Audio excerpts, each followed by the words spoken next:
Hello again, Struck. Today I am delving into the world of Kena, Bridge of Spirits. I cannot promise that I will be streaming the game after today, because I don't know if I'll like it. It seems okay, it seems a so-so kind of game that looks beautiful, but whether the gameplay will be up to my liking remains to be seen. So I will play it for a few hours today, and if I really like it, I could play it until the end, or at least for a few more days. For now, I'm not gonna commit to saying there will be more of Kena until I know for sure what my impressions will be of the first few hours. But let's give it a few hours today and see how it goes. It's been one of the games that's on my backlog of games that I want to try, and now I have time to do it, to try this game. So I haven't spoiled myself, I haven't watched content of others of this game, so I've only just watched some official trailers and stuff, and that was it.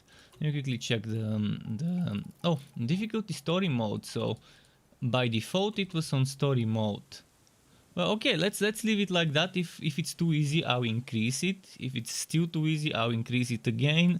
And if it's still too easy, I'll just go to the hardest. But let's keep it the way it was. That was the default difficulty, which is strange. Is there camera shake? I don't like camera shake. Controls, I'm just gonna leave that as it is. And basically, yeah, let's just go.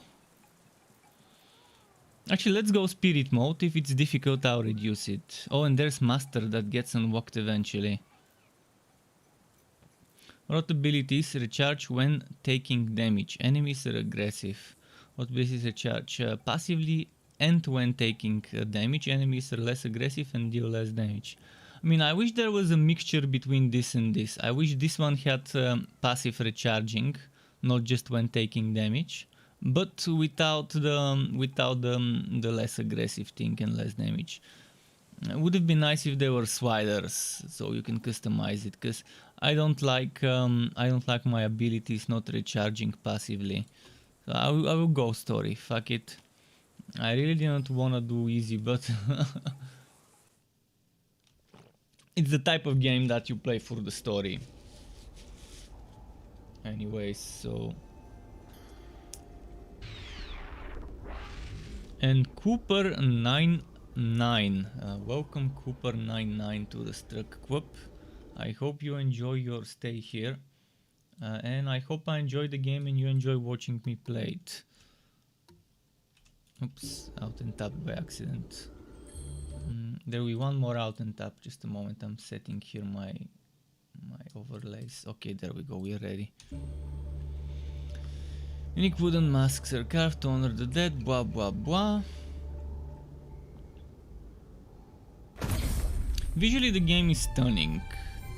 By the way, I'm playing on Ultra. The game auto-detected with my 6-year-old graphics card. The game detected Ultra settings. The only thing I reduced was the motion blur, because I can't stand motion blur. Anything else I've left on Ultra. How will the FPS be? We will see. With a 1066GB Nvidia GPU, let's see how well they're using the engine of the game and its capabilities, how well they've optimized the game. Yeah, it looks beautiful. But I always knew that it will look beautiful because, well, it's just how it looks in the trailers, even at 1080p. Although it's a little bit too dark for my taste. Maybe my lights are shining in my monitor and I can't see. Can't wait to reach a brighter part of the game.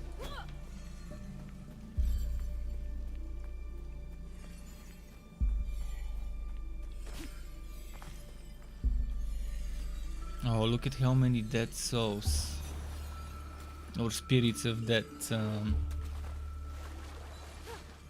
people. It's like we're in the Fifth Element, dead people everywhere.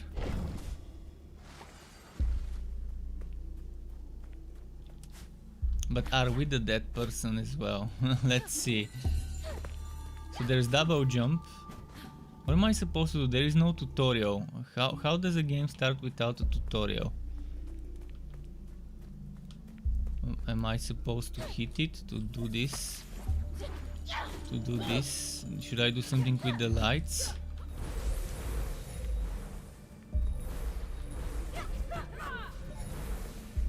That seems strange. I have no idea what I'm supposed to do, honestly. Is there a map?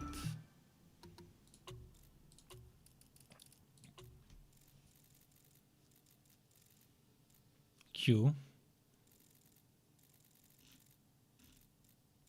Oh, there is a photo mode. I want to see the photo mode and if it has some filters and everything. Seems like the Borderlands, it seems similar to the Borderlands 3 photo mode. Yeah, it has some ambient occlusions or whatever, a few depth of field or whatever.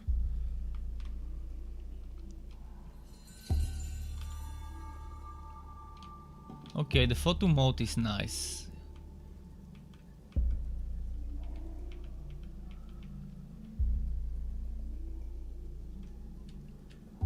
You can move the camera. Cool, okay, I like this. Not gonna mess around with it right now, but it's good to know there is a good photo mode in the game for those who love taking screenshots and doing stuff with them.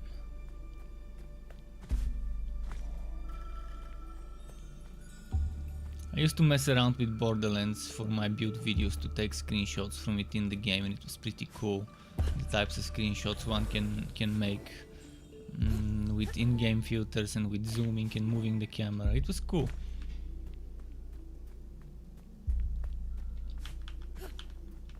I still have no idea what I'm supposed to do, and that's not great if it's at the very beginning of the game and I have no idea what I'm supposed to do, where to go.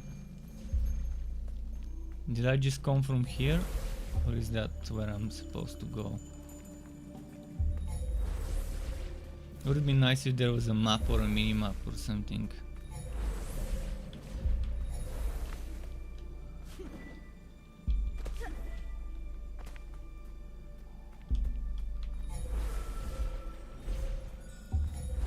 I mean, sure, we see some lights and everything.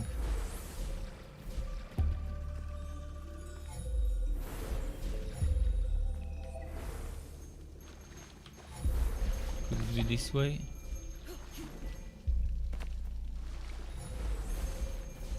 Could it be up here, over the tree? Can I climb it? No. We're off to a great start, not being able to pass through the first zone and area. There are no quest markers, there are no arrows, there are no compasses, there's no minimap. Just a dark zone with a bunch of lights here and there, and that's it.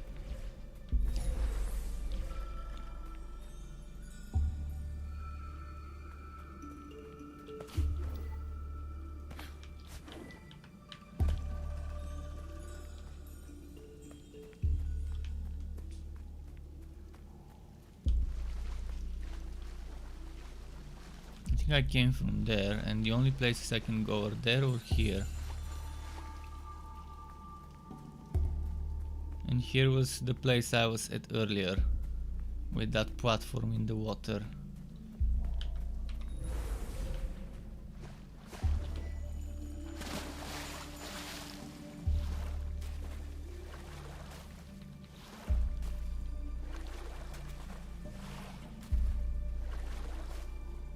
Pretty sure I'm supposed to do something here to try and open the door. I'm just not sure what. Ah, how did it open itself suddenly?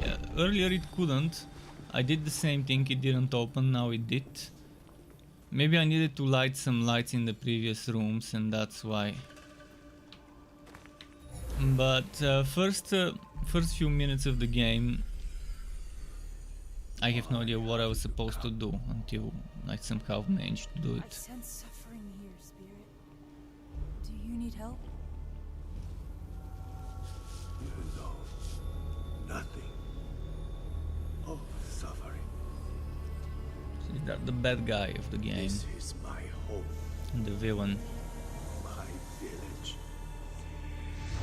Yeah, he looks like one. Turn back, Spirit Guide.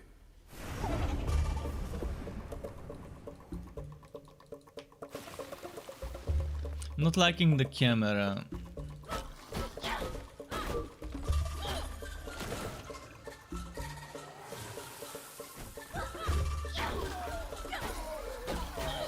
Okay, I need to reduce some of the volume. It's a little bit too loud.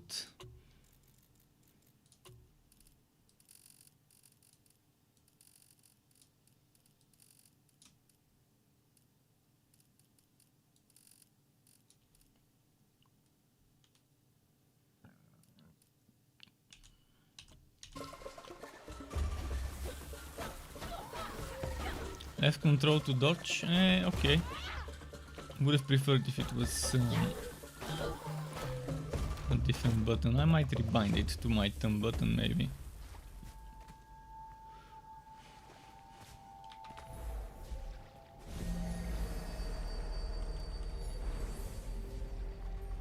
I think I'm just supposed to light all the fires and crystals and everything.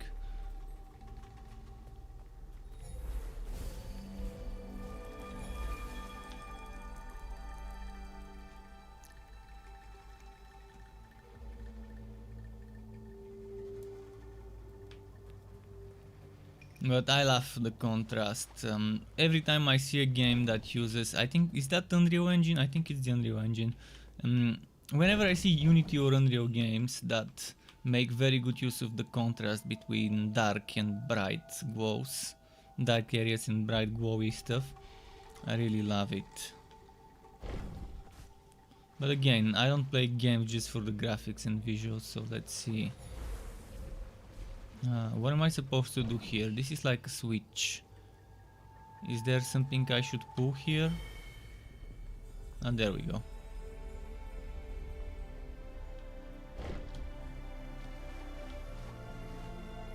What happens if I go here and do the same thing?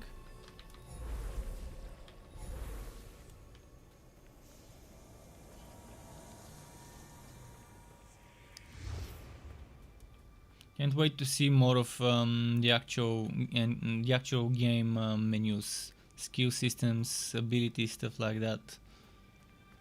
I want to see if there's some build diversity to offer replayability with different builds, or whether it will be minor differences between what you do in one playthrough and the other.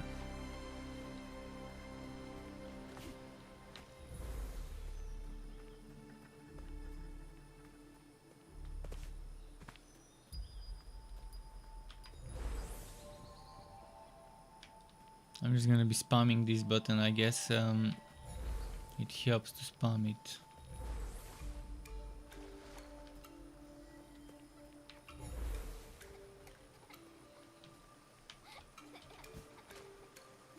Q, interact with Q, okay.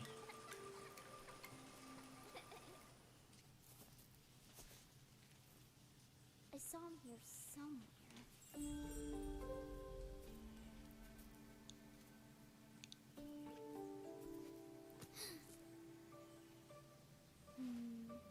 Where did he go?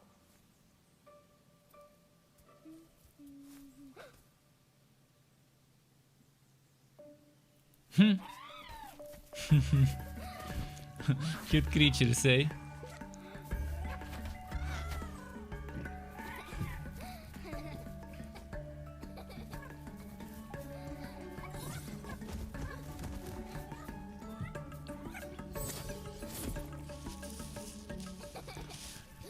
With these visuals and graphics, they could have just as easily made a movie and released it alongside the game, the way games like Square Enix do. And Square Enix, by the way, are releasing very soon, I think tomorrow or in a few days, a new game similar to Scarlet Nexus and that will be releasing alongside an anime. I watched.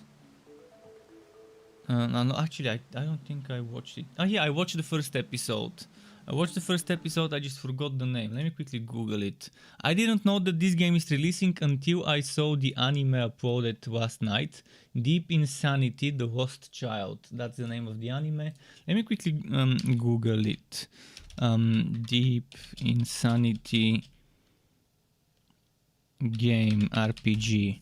I'm gonna Google it and get a link for everyone who might want to check it. If the game has as much story as Scarlet Nexus, I just won't be able to mentally go through so much cutscenes and cinematics and dialogue. So I'll wait. I'll probably wait several days to... never mind. It's not gonna be PC. Fuck it. It's gonna be an Android game. I was excited. I thought it would be a PC game, but it's not. So never mind. All that excitement for nothing. I'm not even gonna show my browser. I was gonna show my browser and then I saw it's an Android game. It's by Square Enix and it launches alongside the anime. The anime's first episode was amazing. The Deep Asylum episode 1. But yeah, I'm not gonna even bother giving the game a try, cause most likely it will be pay to win game if it's mobile. Even if it's single player.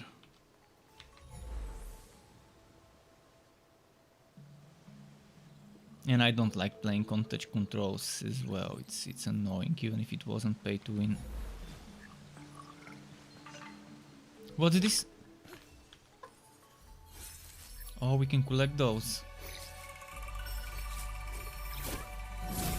Ah, that's those little creatures.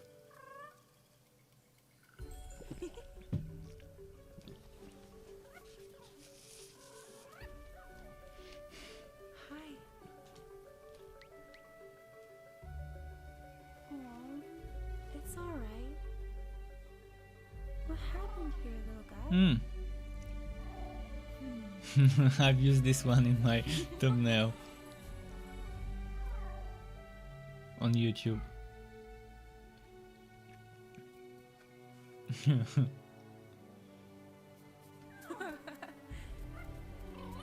I can see this game doing very well with a certain audience, with a certain demographic, kids.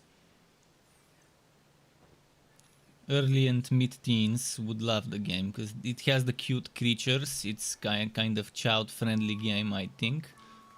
But there is violence, so I don't know what's the standard at what ages people let their kids watch violent stuff. I grew up with things like Happy Tree Friends, so we lived in different times where as a kid watching Happy Tree Friends and the shit that was actually, I shouldn't call it shit. When I say shit, I mean good stuff. The good stuff that was on Cartoon Network, there was a lot of violence. Sure, not gory and bloody, like Happy Tree Friends.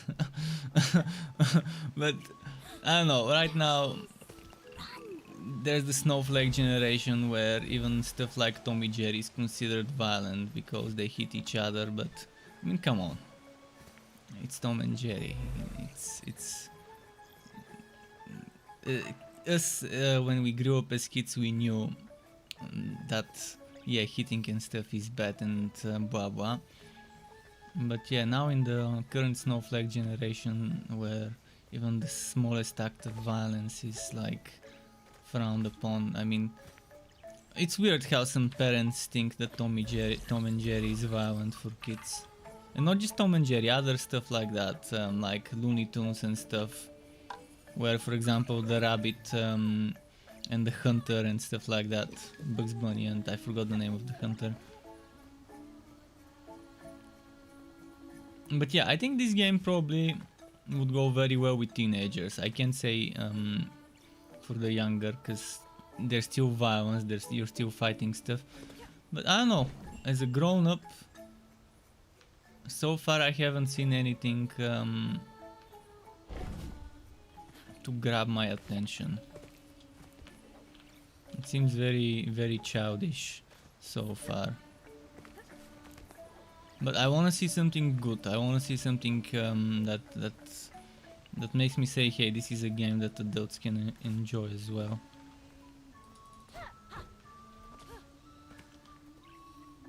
And the thing I want to see the most is explanations what I'm supposed to do, where I'm supposed to go.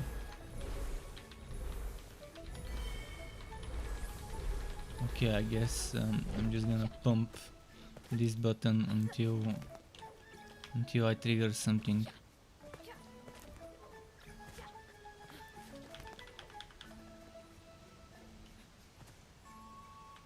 Aha, I can drop from ledges if need be.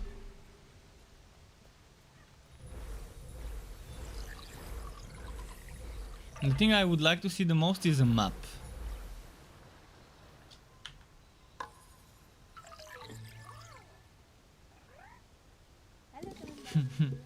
Rot found. I need to find all 5 of them, I guess. And then I can probably unlock rot powers, rot abilities.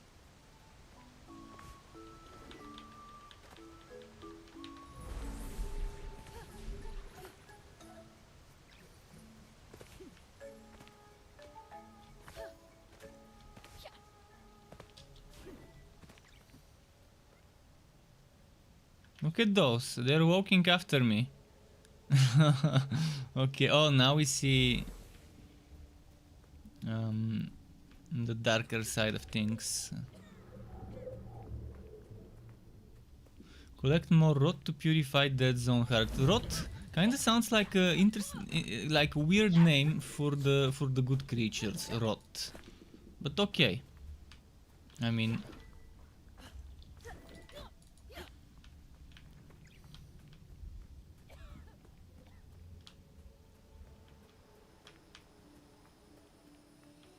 let's check what's here. What? I think I'm seeing after images of the kids that were playing here. Ah, chest looks woody.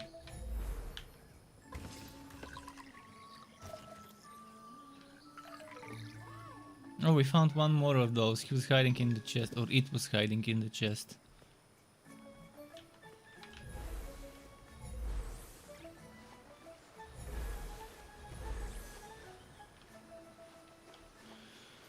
Okay, let's go this way.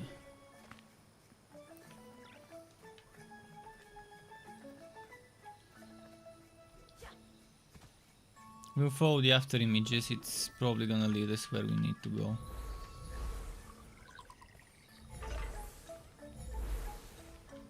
One more here. Okay, now after this there should be one more left.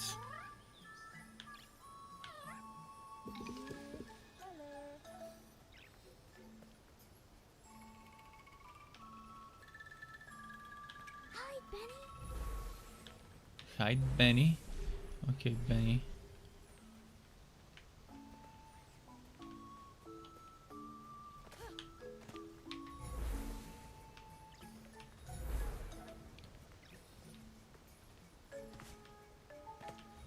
Did I go back where I came from, or is that place I've never been to? I'm just spamming my whatever this is, my E. I think I'm going back where I came from now. I need to switch directions. There we go. I think that's the 5th one. And that should be all 5 of them. Okay, give me something good now. C to interact with the rot. Stand up, kiss, dance, sneeze. Let's check them all. Sneeze. 1. The rot can help. Your team of companions has grown and you now have 1 rot action available. Press R to send the rot into objects in the environment. Collect rot to level up and gain more action points.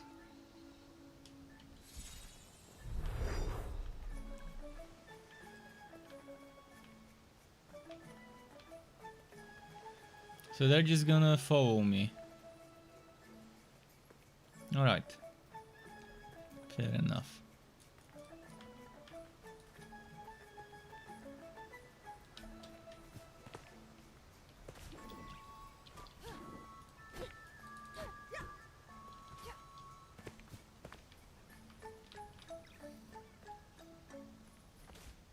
My sprinting disappeared and now instead of sprinting I have this mode. Aiming. Strange.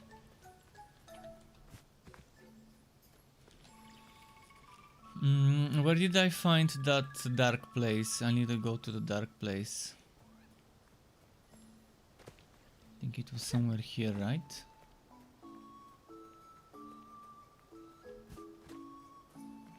No. Where did I find it? It was somewhere nearby. I came to this place. After that I went... Oh, there we go, this way.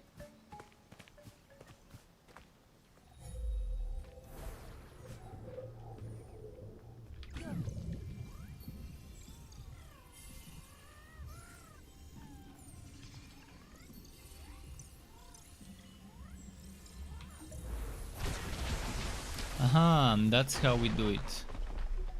Okay. So, I guess that's our main mission with them. To purify the lands. And now I probably need to climb up here. For now it seems like I'm playing a 3D platformer, like a Super Mario but 3D with a little bit of action RPG fighting. I want more combat, less exploration. Hopefully it picks up the pace later on after the tutorial. After we get introduced to the basics.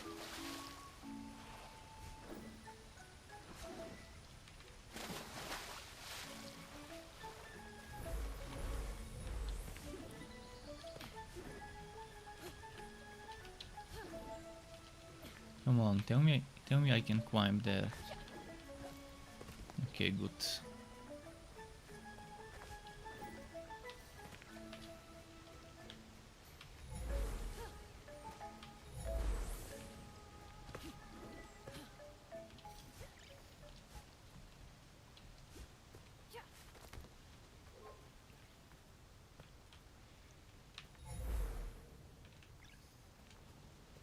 All right.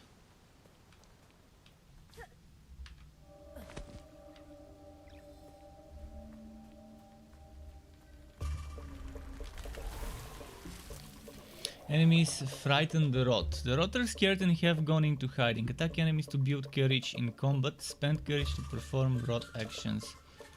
Collect courage drops with your pulse action or touch them to build up courage faster.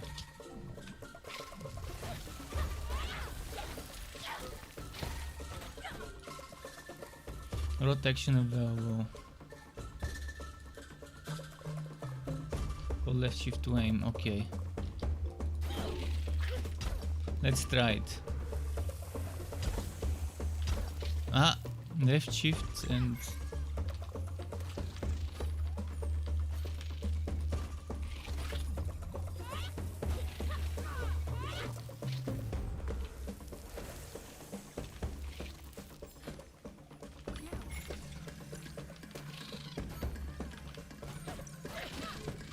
Okay, it will take a while to get used to the controls.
Okay, I'm just messing around, experimenting with things.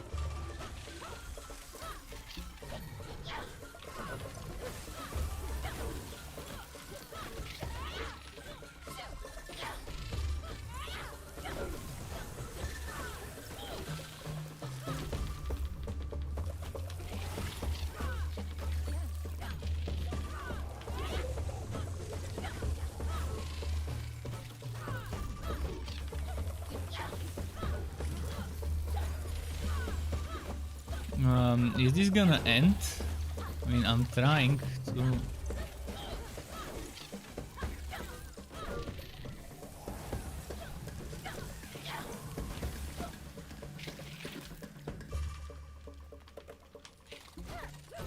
I'm gonna fill the bar to the maximum and then try again. Maybe this is the maximum.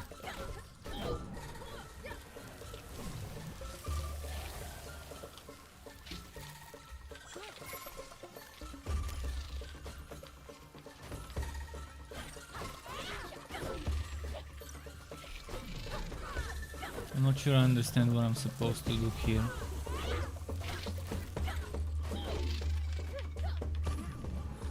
When I try this, it doesn't do anything. It stops after a while.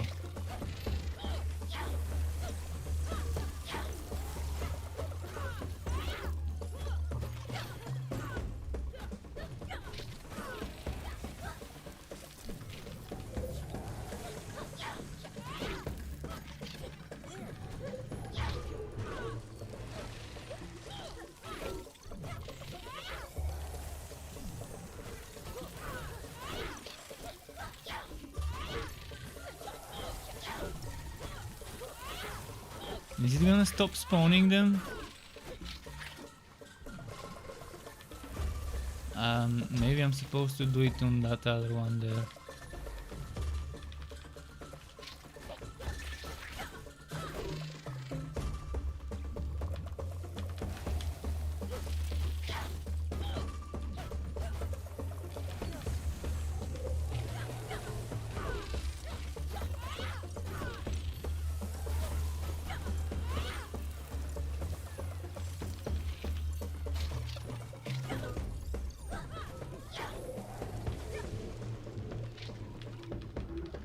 What am I supposed to do? Man, this game really needs to start explaining to me what I'm supposed to do. Like a quest objective in one of the corners that tells you with a single sentence what you need to do, and then maybe a quest walk. Let me check. O-P-L-I-M. No. O-I-U-Y-L-K-J-M-N-B-H-T-R-G-C-X. No, I tried all the hotkeys I can think of.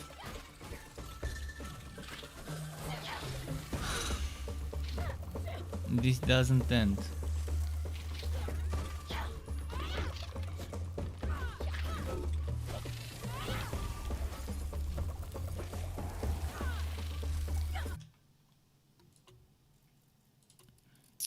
For some reason it just doesn't end.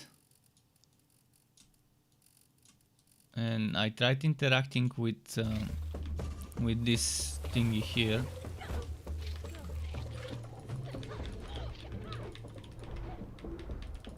Oh, maybe that's it. I think I did it. Not sure what I did. I think pressing E helped.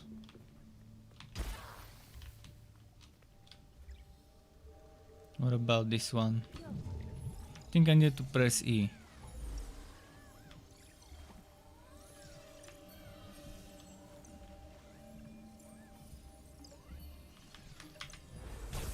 Ah, there we go. I'll get used to it. I guess it's just the first few times until you get used to the mechanics. It's gonna be a little weird.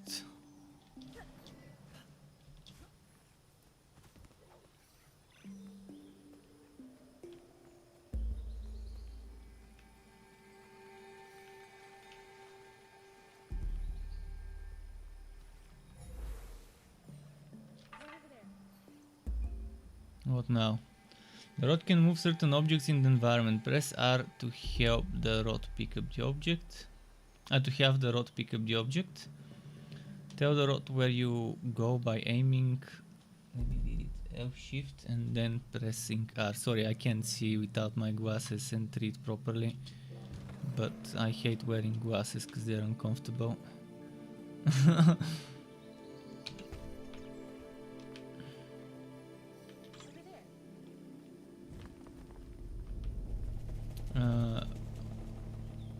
How do I move it?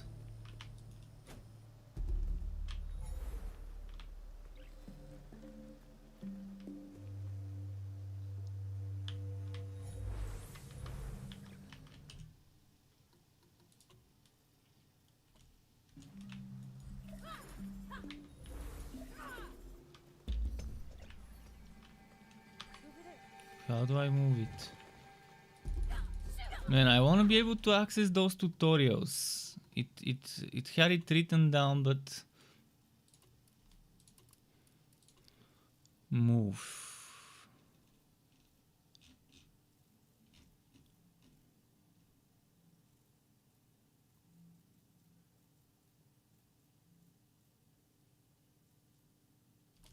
Is it with Q for interact? Is that what I need to do? Interact. E, Q, F, Shift, out, Control, Shift maybe? Aha.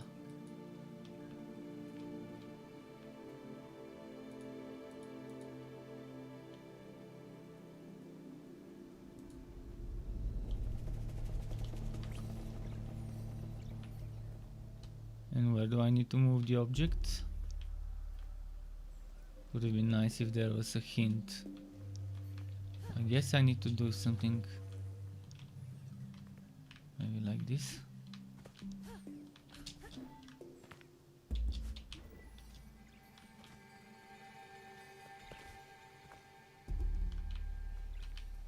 Let me first find out where I need to move it.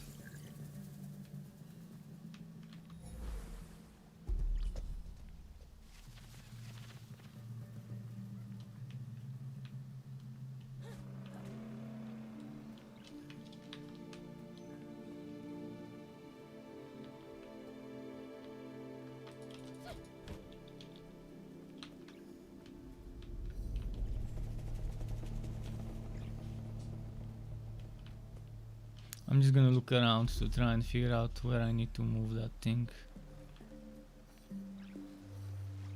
Oh, over here, okay.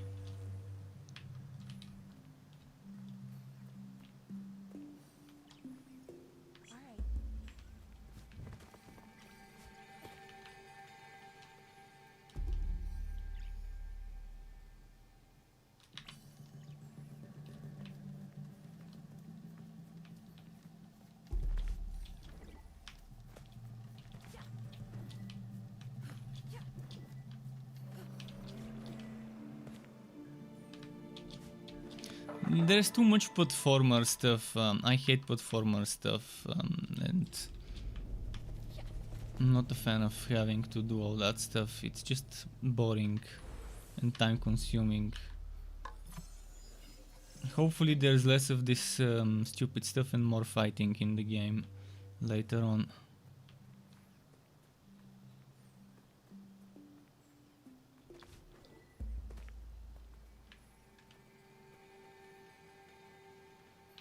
Also, what do I use those resources? Hopefully soon they tell me what I use those resources I got for.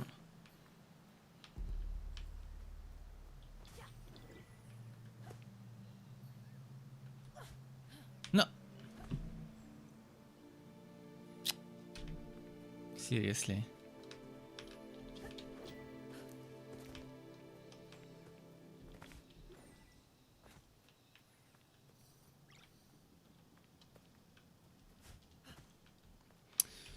I don't like control being there. I'm changing my dodge button. It's just in a very bad spot. I keep pressing it by accident.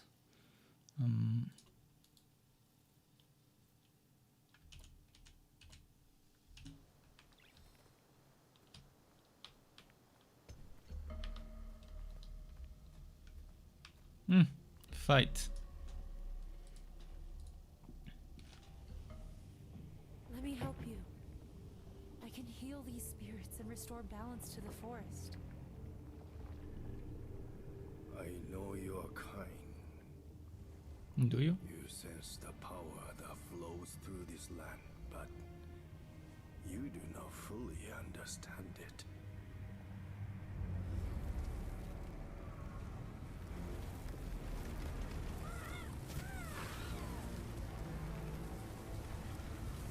Death and corruption are all that remain here.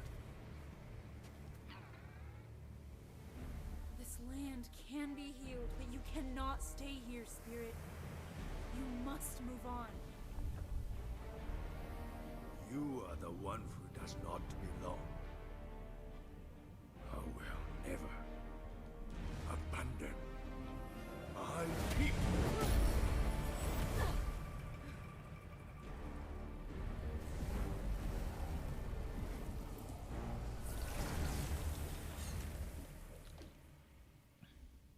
Okay.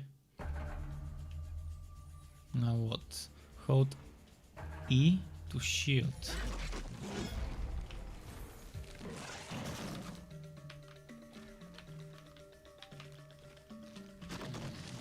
Oh no, wrong button.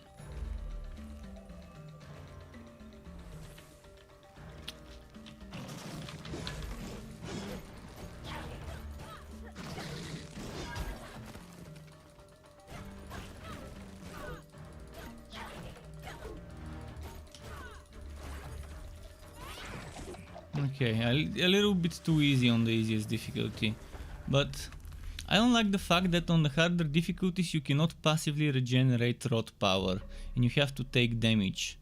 What if I don't want to take damage and still use my rot abilities?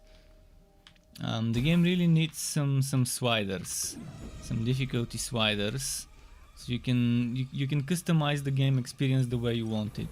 This is too easy for me, but the next difficulty might be better for my taste, but more annoying because I won't be regenerating rot abilities unless I take damage. And I don't like taking damage, I like avoiding any hit possible. And I also like using my abilities, so why should I need to take damage to use my abilities on the harder difficulties? That's why I like games that have options, custom sliders to customize the experience to the way you want to play it. Look, Sire, she cleared away the poison. The little guys can eat it.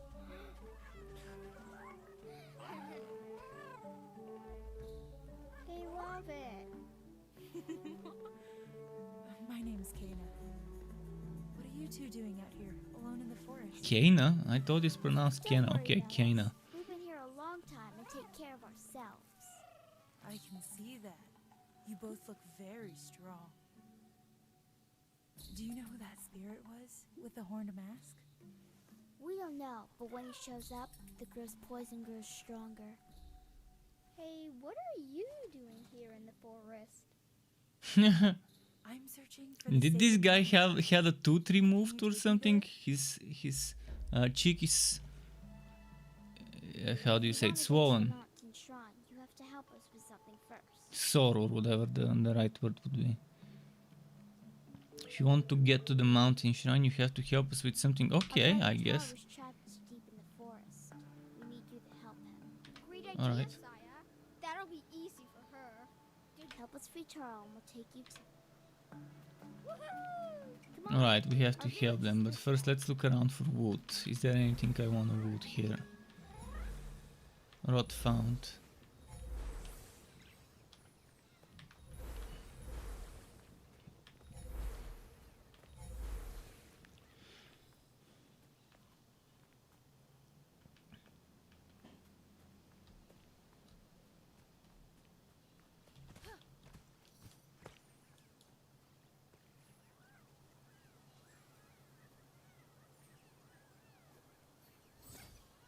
I wonder if someone uploaded on the internet a montage of all the cutscenes, excluding the gameplay, just the cutscenes.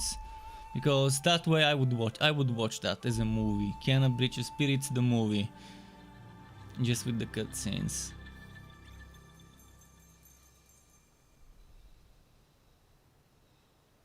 Just to get the story. Because even if I don't finish the game, I might try and look for a video where someone uploaded all the cutscenes separately, without commentary and just the cutscenes.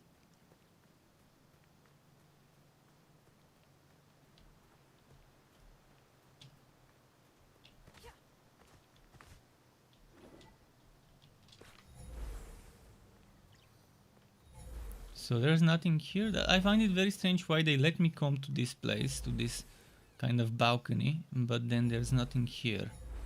Maybe there's something here and I'm not just seeing it. Okay.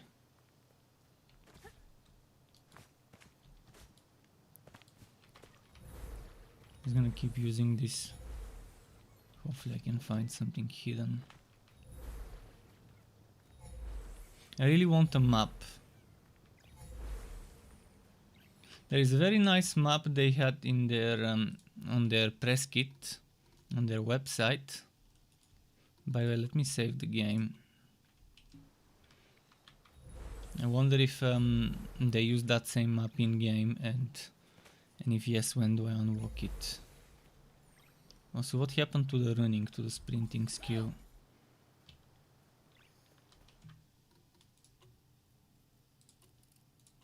Is there run, sprint, sprint? Middle mouse button, okay.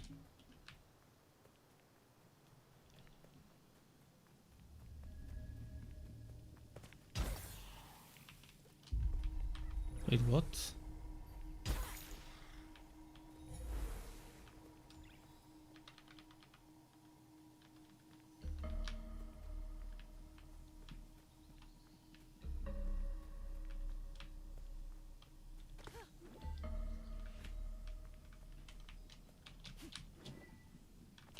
Why can't I grab onto this? Okay, I guess the game wants me to climb to a specific place, like here maybe. No?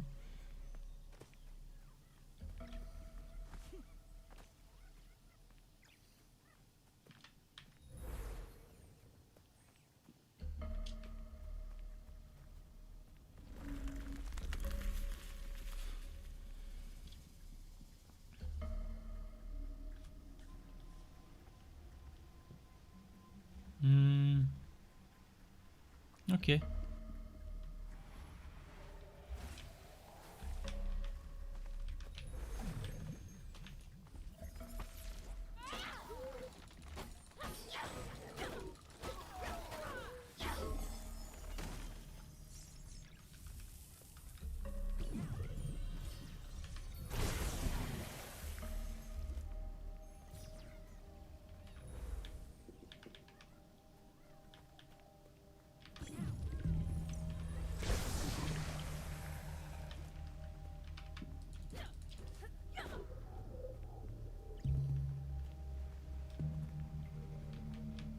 Need courage.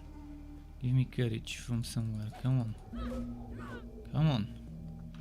What happened to the courage?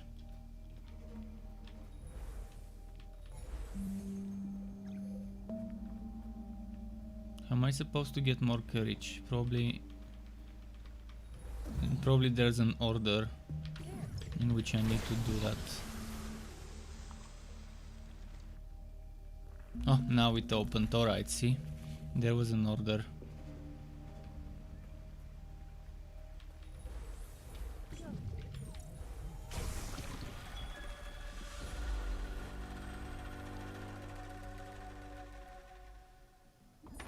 Ah, is this gonna be our base of operations with certain features unlocked? Because I'm pretty sure there's definitely more to the game than I've seen so far. It's too early. From the upgrade menu, M, use Karma to unlock new abilities. And there we go. 1, 2, 3, 4. 4 upgrade routes for Kiana. 4 rot ability upgrades, and there's gonna be spirit upgrade. Oh, and there is finally the map. Okay, nice. This is what I like to see, a map. It's actually a very nice looking map. Oh, and we can see a bunch of things. Well, this is what I was waiting for. Now I'm no longer gonna feel like I have no idea what I'm supposed to do with this. Is that the basic attack? And that's the secondary attack, maybe? Parry counter.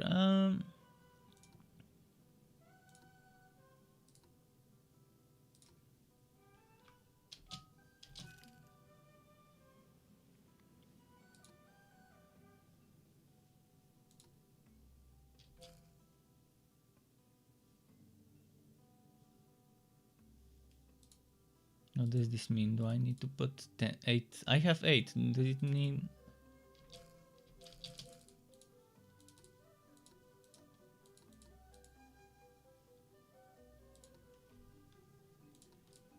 So my quest is there. Help Taru. Taru's 3. New rod hat available. Mushroom. Wait, what? Where do I see those?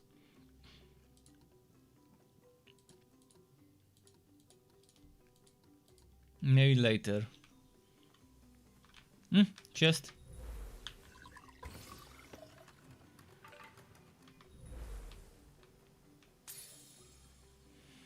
Pot. New rod hat available.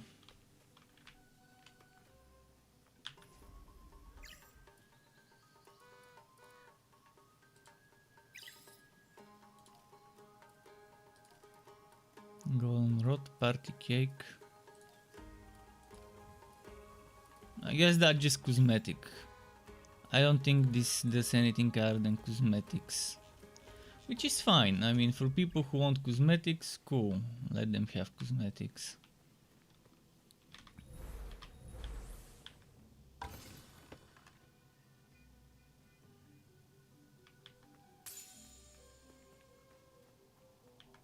Is Tara this way? Maybe Zaju can help. He's usually at the Masked Shrine. Mess You'll know shrine, when you okay. see the sacred trees.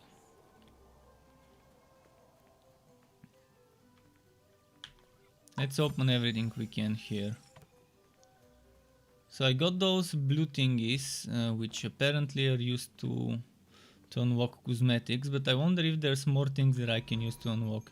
This is our teleporting shrine, or whatever.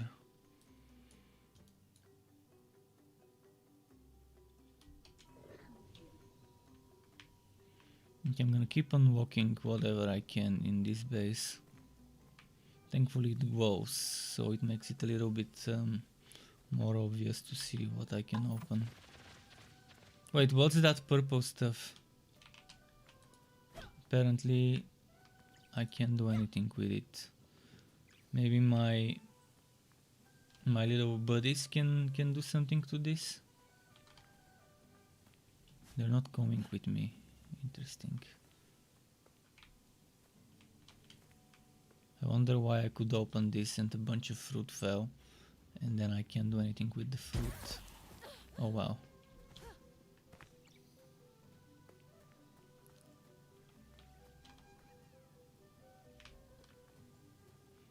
They're all here next to me. I guess later on we will unlock more things in this base. How do I open the map? M, okay.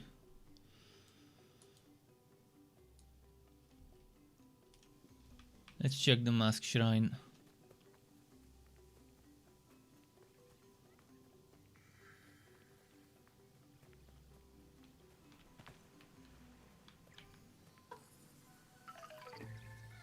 Another rot.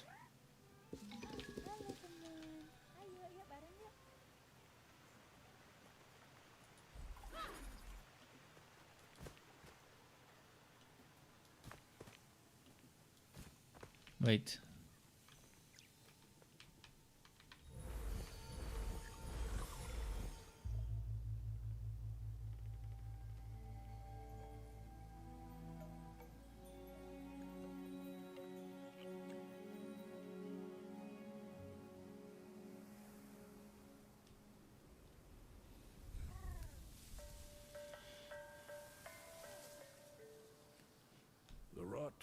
quite fond of you. They're usually timid. I guess this NPC will be our mentor. You did not come to our village looking for forest creatures. Hello, Spirit. I seek passage to the Sacred Mountain Shrine. Our village is bound to the shrine's energy. But that power faded long ago. Trapped spirits linger here, tangled in the Oh, this looks tragedies of great. our past. You must help these spirits if you wish to reach the mountain shrine. On my way, I met two children. They asked me to help free a boy named Taro. I'm not surprised that Benny and Saya found you. They are clever children, and would do anything for their brother. Cool. We have always crafted wooden masks to honor those who have passed on. Place So here, their brother is the bad guy? slowly turn to dust, The one that put the mask at the leading beginning? spirit's journey into the He next got life. corrupted? My father was a spirit guide.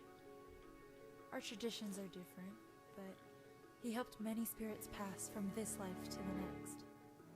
So you know what happens to spirits unable to move on. Take Taro's mask. Oh, nice. It is bound to his spirit, and will help you fulfill your promise to the children. Look after Benny and Saya. Taro's mask. T to wear spirit masks. Look through the mask to find your way.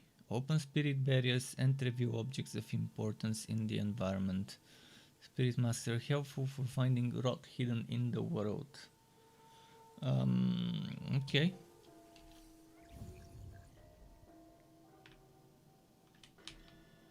You cannot move during this, it seems. So just to look through it, you cannot move while looking through the mask.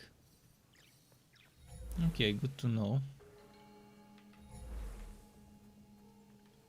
Why does it ask me to put it on here? Wait, was it T? I forgot what button. T?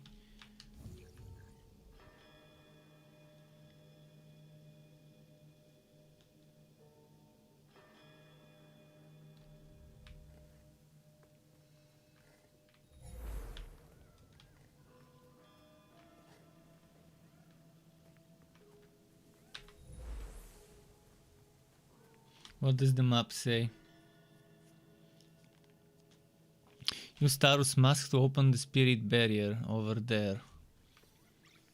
And there's a locked zone that we eventually would be able to reach later in the game.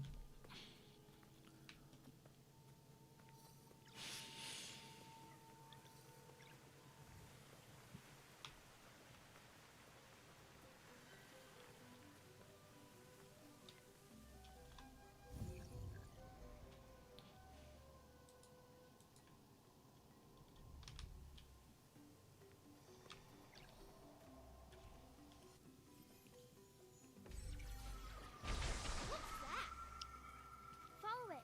Maybe it will lead us to Taro. Okay. I'm getting sidetracked here though.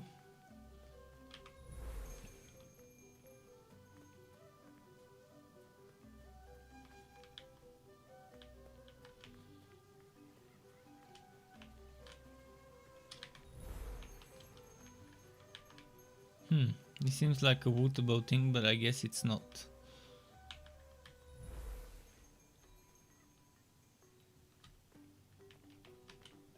Is it just a shortcut?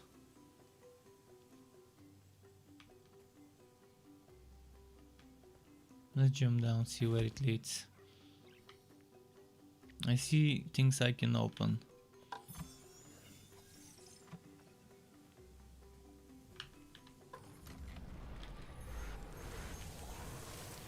Seven enemies.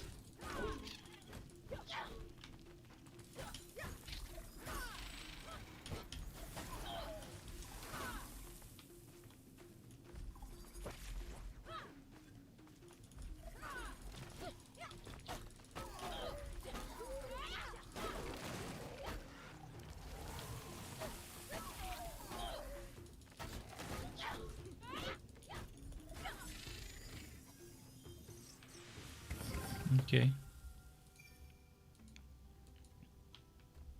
So some chests are locked until you defeat some enemies, a wave of enemies. Right over there.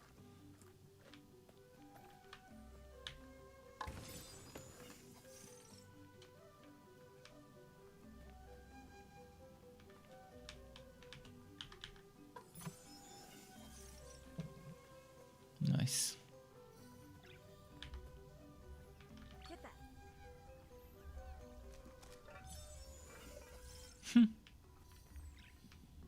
Okay.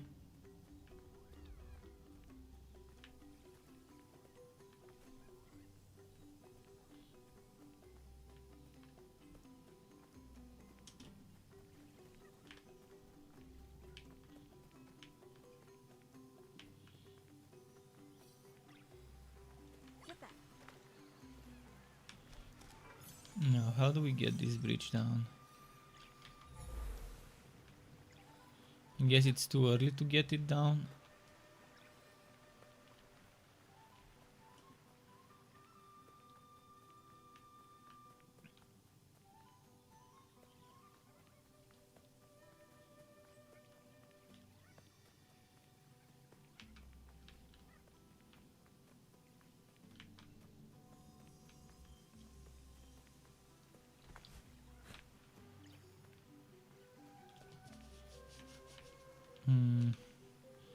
See something glowing.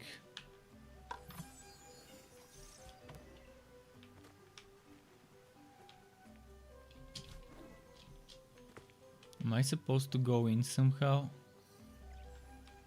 Over there.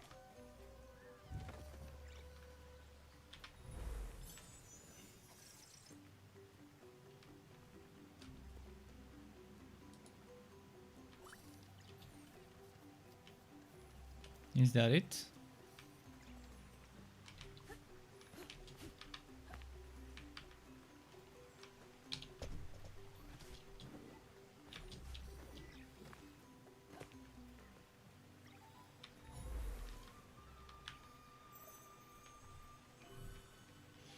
You found Spirit Mail. You have found something that belonged to a villager. Return it to their house in the village.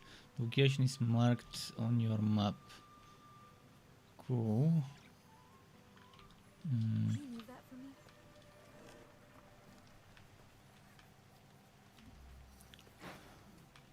Now what?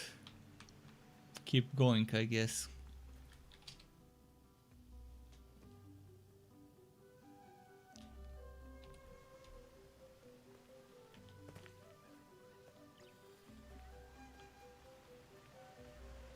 Yeah.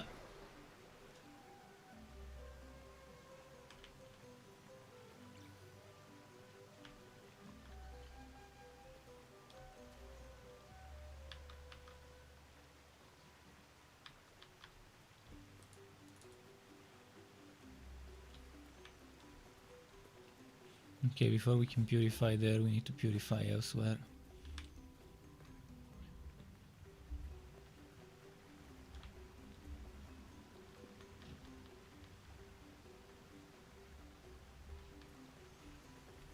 I wonder where we need to purify first.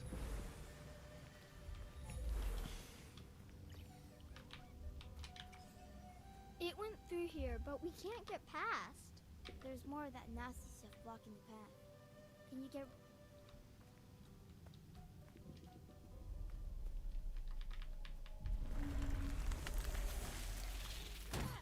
Yeah.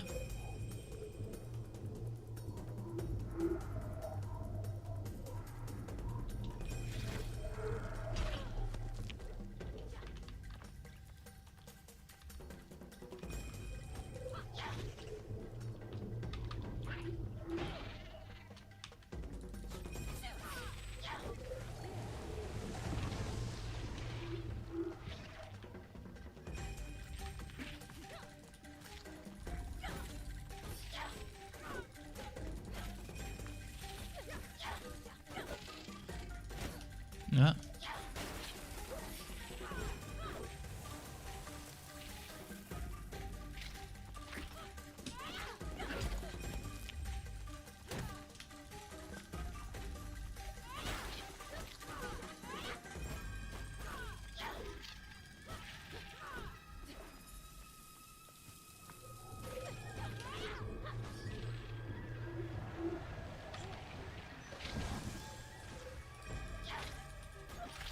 Okay, cool.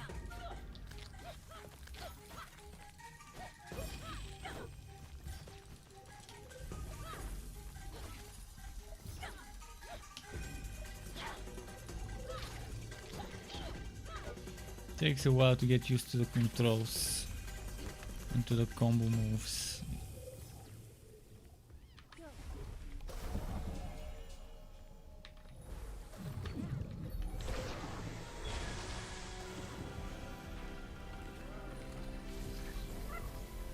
Oh, this looks cool.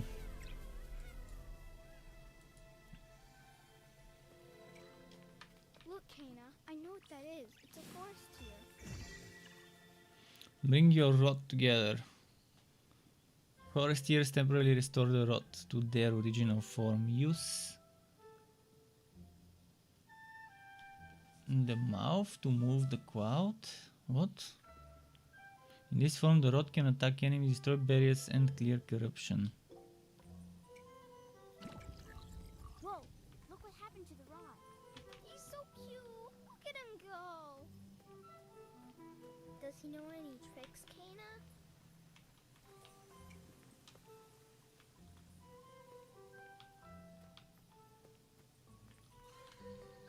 Ah.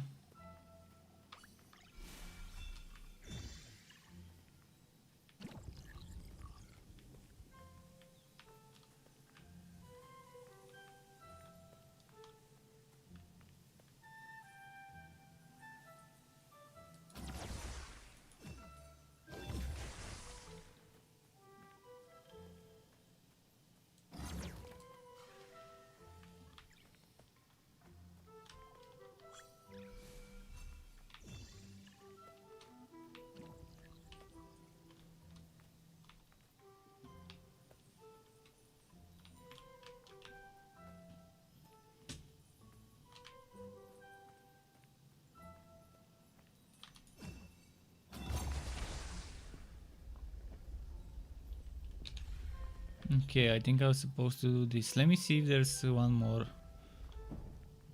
that needs to be cleansed. I think we got it. What if I get it over there somehow? Is it gonna work?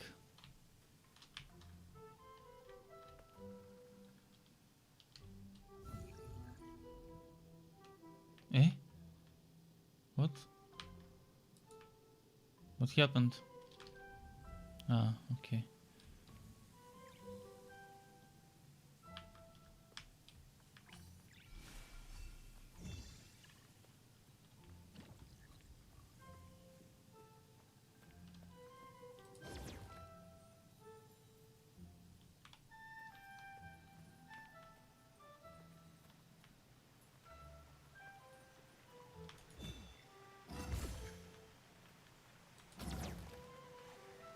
I guess I'm not supposed to go there yet.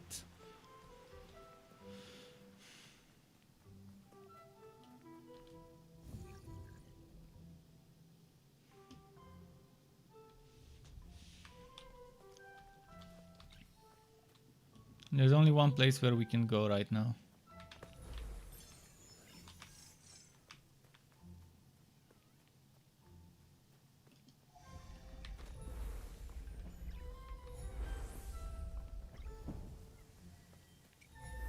Over here, Kana. There's something in the Oh, ground. Kina. I bet okay. a forest deer can grow here. So I heard it pronounced Kena and then I heard it pronounced Kina. Maybe the first time I didn't hear it properly.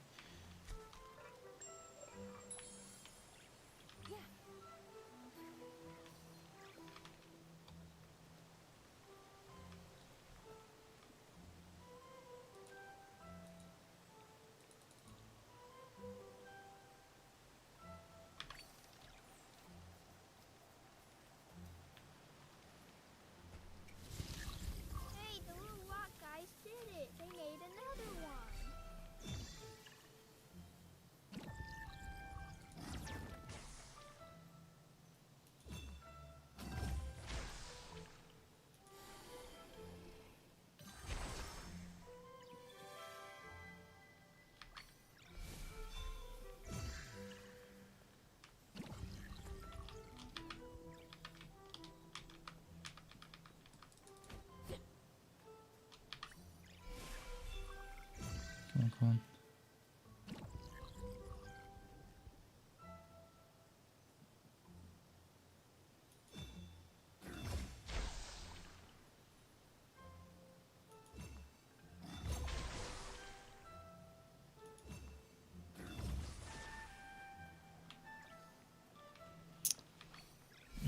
a fan of having to do this bullshit. As I suspected, the game is more of a platformer than a action RPG game. It's just the trailers made it look like there's gonna be so much action and fighting, but it's more like solving puzzles, interacting with the environment. Like more than 50% of the time, probably 60% of the time, you're interacting with the environment, doing certain things, moving around, jumping. Most likely won't play tomorrow, and I'll just play this game for today. I just, so far, the ratio between fighting and other stuff is just not to my liking.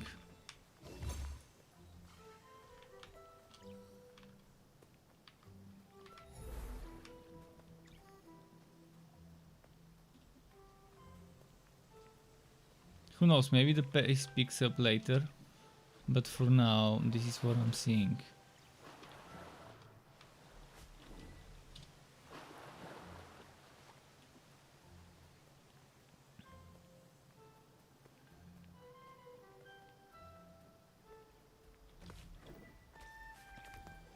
And someone earlier asked, Tom Tercon says, hi dude, how are you? If you're still there, sorry for the late reply. I'm good, thanks, how are you? Thank you for asking. Are you a player of this game? Have you played this game, or are you interested in the game? I'm kind of new, and 3D platformers are not my kind of games. I prefer action RPGs with more fighting and less of the boring stuff. But for some people, fighting is the boring stuff, and the puzzles and jumping and running around is the fun stuff. So again, the game doesn't seem like a bad game. It just seems like not a good fit for my taste. It doesn't seem like a great game, but it doesn't seem like a bad game either. And it definitely doesn't seem like a good fit for me, but I enjoy what little I've seen in terms of fighting, in terms of movement and combat mechanics.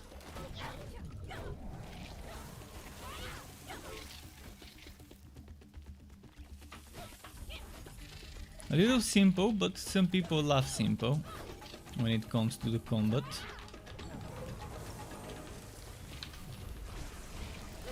You're fine, you're still here. You had never played that game before. You have me in observed since you saw me playing Torchlight. Oh, okay, that's cool. That's good to know that you've been watching my content since Torchlight 3. I wish Torchlight 3 would get more development, but since the original developers at least, are no longer involved with it, I'm not getting my hopes up. Most likely we'll never see an update.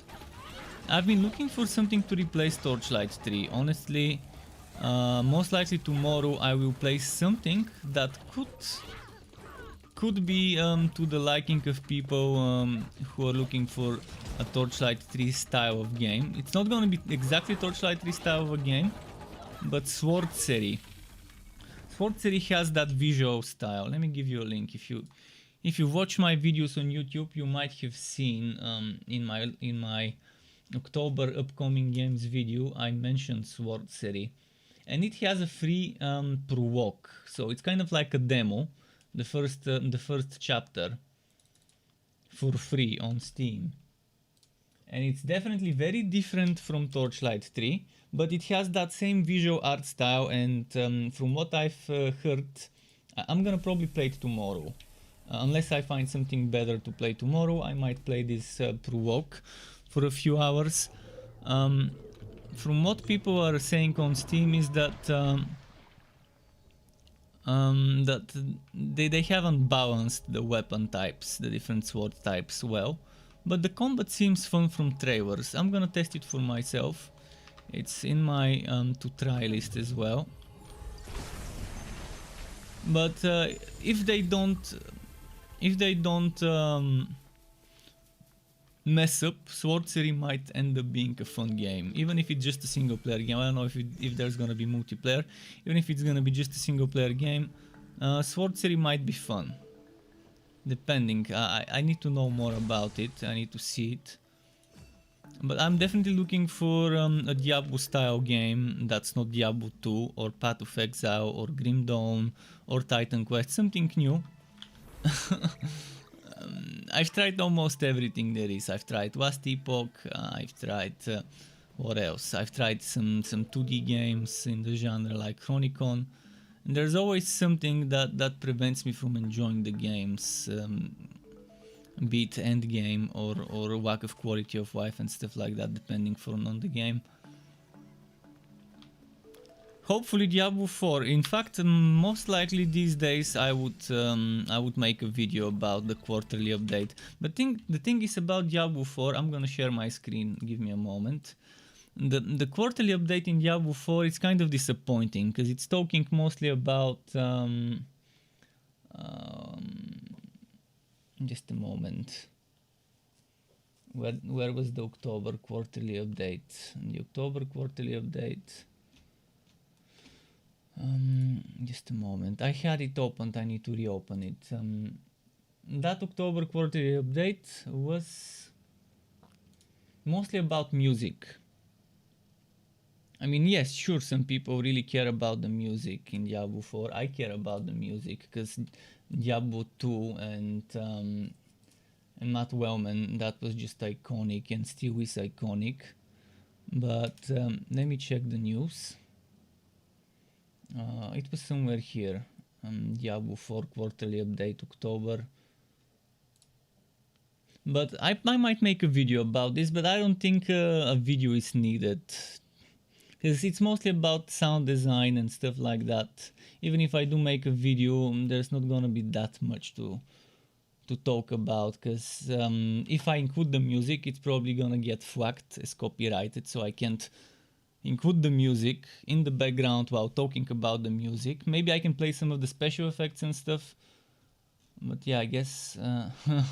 But if someone wants to, I'm gonna give you the link in the chat if you're interested in finding out about the quarterly update about music, sound design, etc. Here's the link. It's not something that I'm particularly that interested about because I'd rather get surprised when the game is out. And the game is probably not gonna be out until at least a year from now in terms of beta, playable beta. Maybe around June. I think the anniversary, the 21-year anniversary would be in June next year, so maybe then we can get a beta. Who knows? Definitely not me. And with the restructuring and the scandals at Blizzard, the bro culture scandals, probably Diablo 4's development is delayed. Maybe they haven't confirmed it, but won't be surprised if their original plans have been delayed by a few months. We'll see. I'm patient. If I have to wait another 1, 2 or more years, I'd rather have the game in a good beta state before beta, or even if they want to skip the beta, in a good launch state. And I hope they don't pull Diablo 3. Because if you remember Diablo 3, they were heavily advertising PvP and stuff like that, and then the game released and there was no PvP. And they didn't mention anything about the real money cash auction house, but the game released with one. Sure, by the time Reaper of Souls came in Diablo 3, it was in a much better place, but still lacking in many ways. I mean, I don't know, I'd like to hope that Diablo 4 would be the game that will make me make content like build videos and stuff again, to call a permanent home, but hopefully I find something else before that. it's dry. It's for me. If you've noticed, I've been jumping from one game to another, and nothing seems to have what I need, what I'm looking for in a game. They're either too difficult without difficulty options and made for tryhards, or they have terrible quality of life, or the end game sucks and it's boring, or the itemization sucks and it's boring. And that's not just Diablo style games, that's wooter shooter games and all sorts of types of wooters with endgame and endless replayability I've tried lately.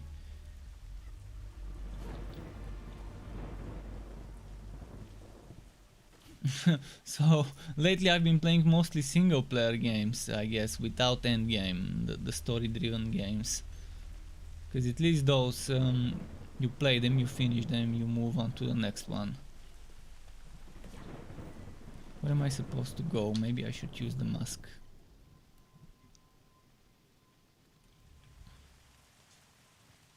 What is my quest? I need to get there.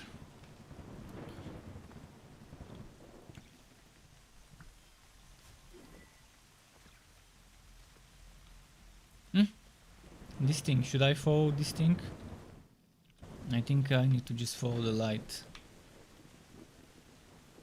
Have you played Titan Quest? Oh yeah, I played Titan Quest with all the expansions. The Vikings expansion, I forgot the name, with the Atlantis expansion. And it felt too much of a... It has the things I don't like in Grim Dawn and Titan Quest in terms of not build diversity, but build respecting and stuff like that. But I did like what they did with the Atlantis patch and having that new endgame mode. And I do like there's decent build diversity, but I'd rather see Titan Quest 2.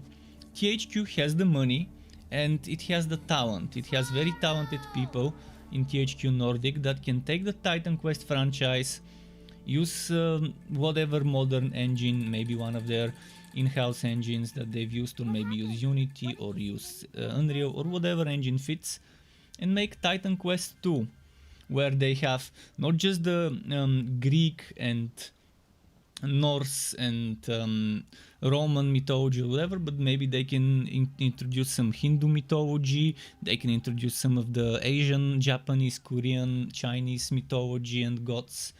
I mean, there's Titan Quest. I've said that 1 week ago. I was talking about Titan Quest and how it's one of the franchises with unlimited, not unlimited, but close to unlimited room for growth. Just look at Smite. Smite, the MOBA arena game with gods and stuff. Look at how many different pantheons, how many different types of gods there are there. Well, Titan Quest can have DLCs every year. They can release a DLC with a different pantheon. So sure, they can maybe remake the Egypt and Rome and Greek gods and stuff like that, and then move on to Norse gods, and then eventually move on to whatever other gods like Celtic gods, maybe Aztec gods and other Southern American and then Asian, etc. They can keep releasing new expansion patches with paid content. You buy it, kind of like Grim Dawn, and you buy it once and that's it. No pay to win, no cash shops. It's one of the games that has such immense potential. I just want a good potion system where you just have it on a cooldown and maybe have different types of potions. Some that heal over time but heal less directly, maybe others that heal more directly but don't have heal over time, maybe potions that heal less but give you a defense buff, or potions that heal less and give you a resistance buff. Like something like that. Just keep it simple. And not needing to buy potions, just having it on a cooldown. I like how Chaos Bane and Diablo 3 do potions. I don't like how Diablo 2 and Grim Dawn and Torchlight 3 do potions. And I really like Torchlight 3's skill system. It's one of the best and simplest yet in-depth systems, the skill system in Torchlight 3. At first it looks simple, but then you realize there's a lot of depth when you consider the freedom of only investing into the skills you need. You don't need to invest into skill A because skill B needs it, because skill C needs B. So you don't end up wasting points into skills you don't need. Regardless whether you use a skill for just a passive or an active, I like that freedom. So I think as long as they make a modern Titan Quest 2, that's probably the game that can make it big, because they can keep releasing new seasons, new content, and my problem with seasons in games is having to start over. Telling you your old characters are useless if you wanna play the new content, unless you wait several months for the new content to be available to your old characters. So I don't like games that do that. I really hope Diablo 4 doesn't do that, because if it does, which I really fear that that's gonna be the case, that Diablo 4 will do like Diablo 2 and 3, and have a feature that forces people into starting over if they want the new content. Hopefully that's not the case, but yeah, I hope THQ Nordic starts working on Titan Quest 2 on a new engine with more freedom, with more how should I say it, next gen combat maybe, because the potential is immense. Oh shit, this was poison. But yeah, if you consider how many different civilizations and countries and things there are where they can tap the myths and legends and gods, it will be nice. A ton of room for growth in terms of DLCs you can do in a Titan Quest universe.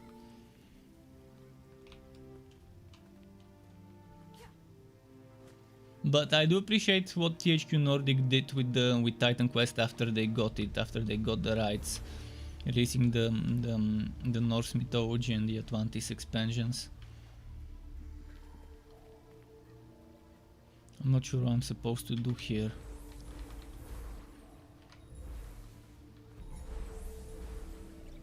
What am I supposed to do?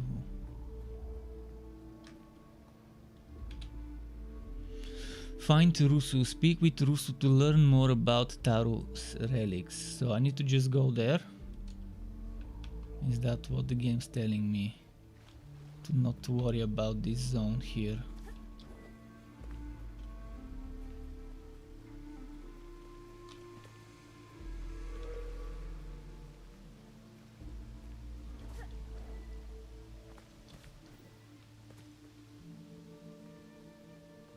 You also didn't like it, didn't like starting from the... Yeah, not everyone likes it. I mean, as I mentioned, it's good to give people the option to play their old heroes with the new content. Sure, keep the league separate.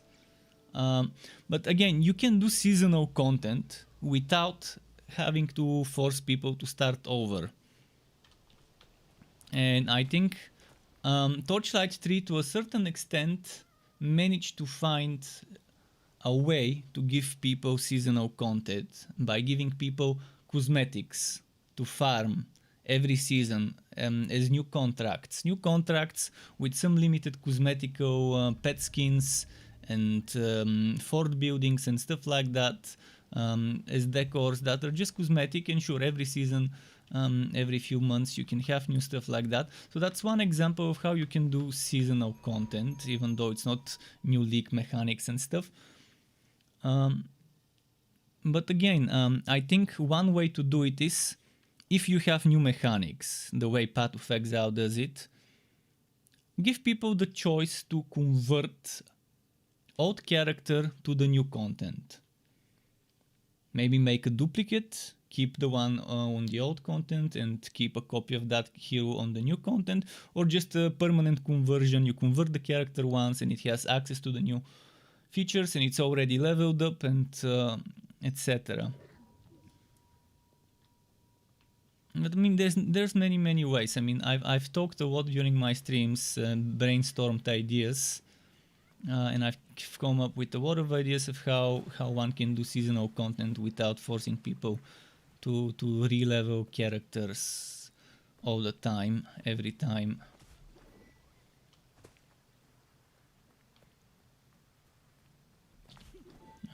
Let's see.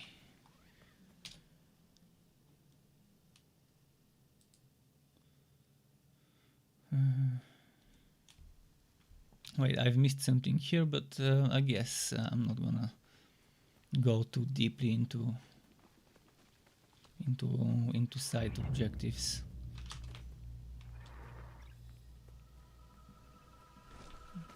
Where did it go? Where did it go?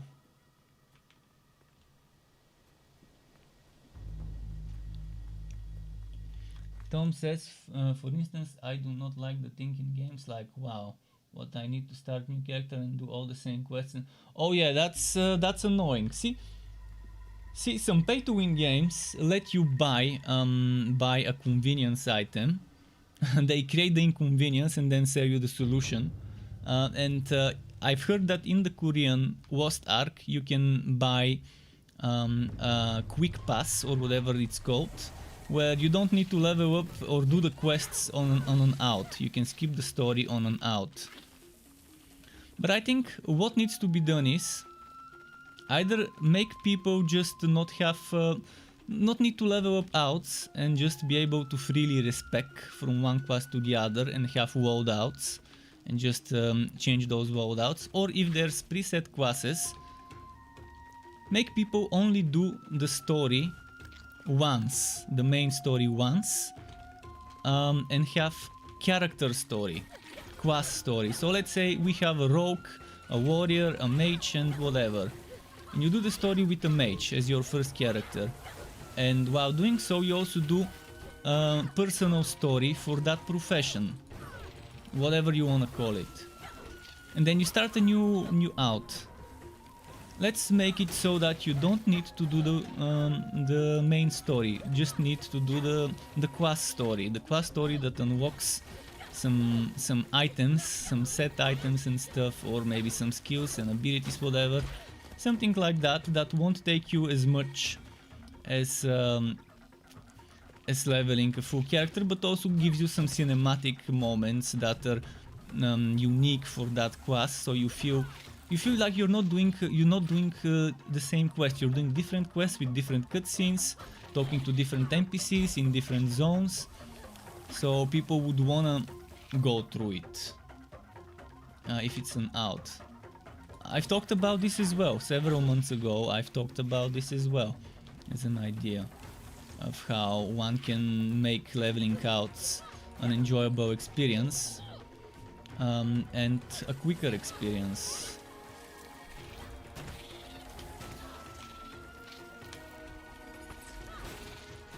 There are ways to do it. There are many ways to give quality of life to the player base who wants to do things differently.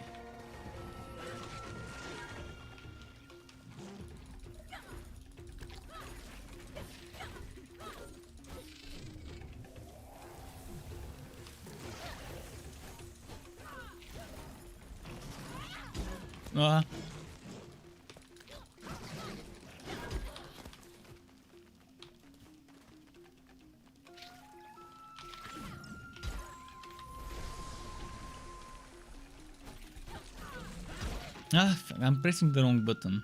I'm pressing right click instead of my middle mouse for dodging.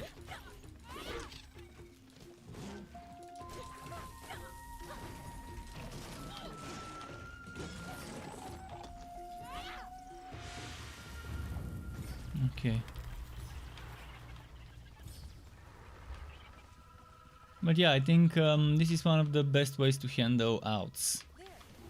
If you really want to make people level up outs, if you want to have a system where having more than one character is necessary for more than new purposes, then at least do it so that you don't do the exact same quests and you just do completely different quests and talk to completely different NPCs and follow a completely different story if it's a different class. And make you do a main story only once, and yeah, while you're doing the main story you can just do the side quests, the job quests, the profession quests at the same time, or you can do one first and then do the other next. But in general I think I like the system where you don't need to create outs the best, where you just have different loadouts and you can just save a bunch of them and just skip, and it immediately remembers the items, the skills and everything like that that you saved as that loadout.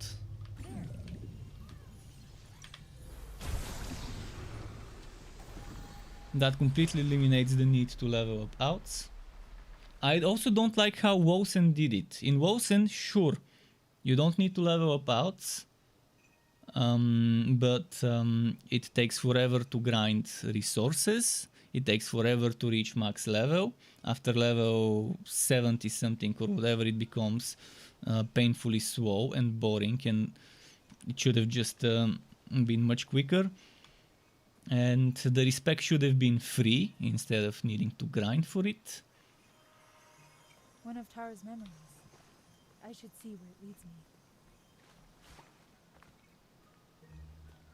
And the thing I dislike the most about Wosen system is having to re-level up every skill.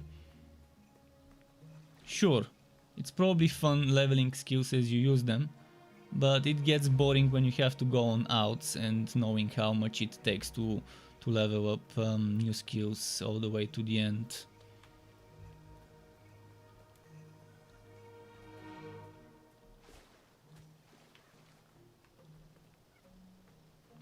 More freedom means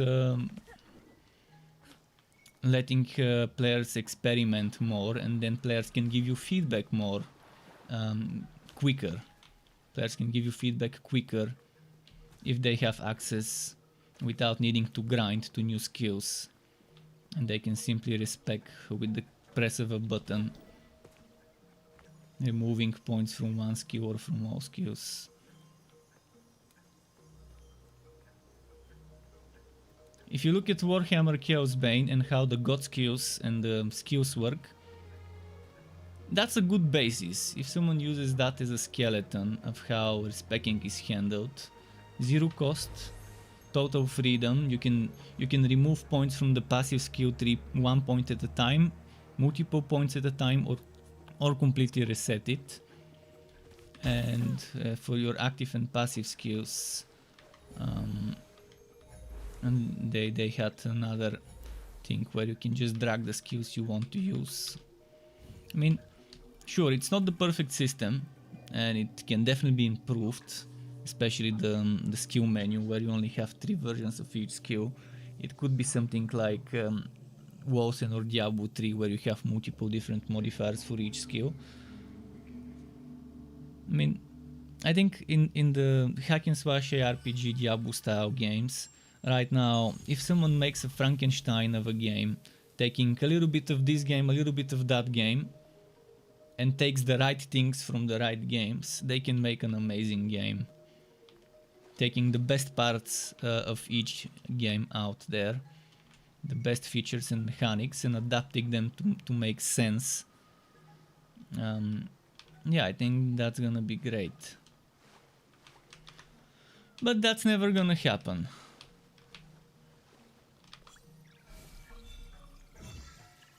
Because what's best for me is worst for other people, and for the majority of people out there, seeing what they play, seeing the games that are most played in the genre,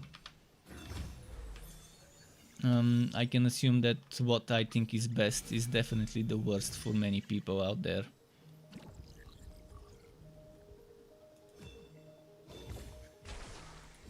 But what I do like is Diablo 4's itemization system. It gives me hopes that at least this feature, I would really enjoy. So far, the only thing about Diablo 4 I don't enjoy is the open world Gangfest, Zergfest PvP. But I'm not gonna care about PvP, especially if I can completely ignore it, if I don't need to do it to get the best PvE items for endgame. And if the rewards in PvP are not needed and not connected to PvE at all, then I won't feel the need to do it, and I can just care bear as much as I want. But yeah, that's the only thing that that has me concerned about Diablo 4.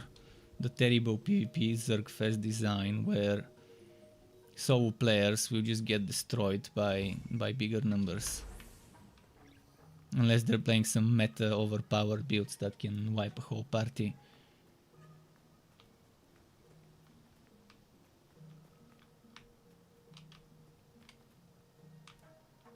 How am I gonna do this without vision? This is gonna be tough. I know I'm supposed to do this.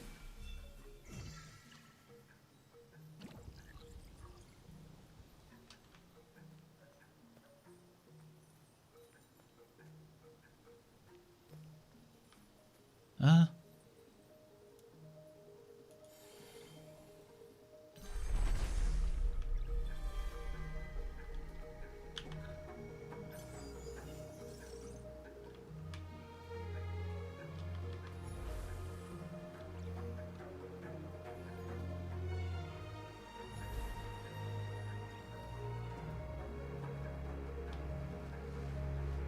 Okay, now what?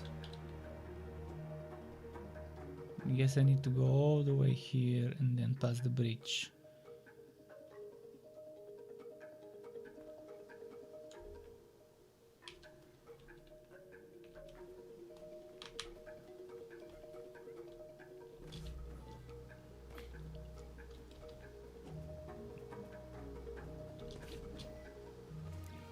Is that the right way?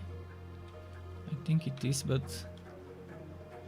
before going there I want to see what's here.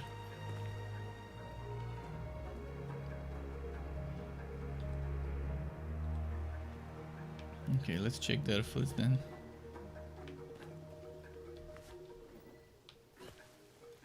Now we can't go there, okay. It's not explorable land.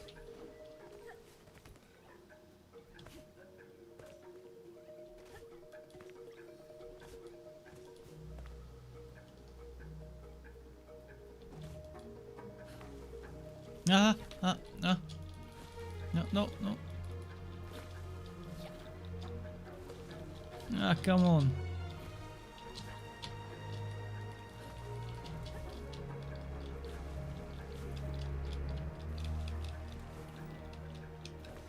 Shit, I have to go and redo it. This is the thing that completes me, makes me want to throw up in that game. How much of those stupid puzzles and jumping things, and it's more of a platformer than an action RPG game. Should have said 3D platformer.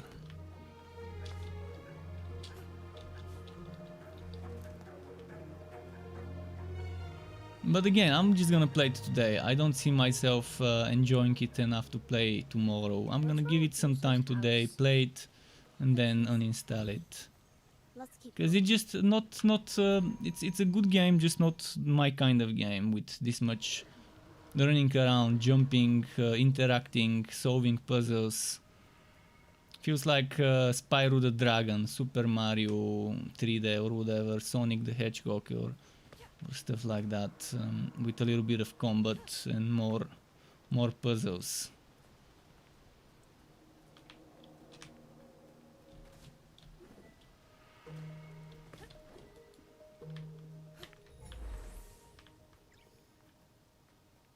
It's like the combat and the fighting is a little bit of extra bonus that comes with the other stuff.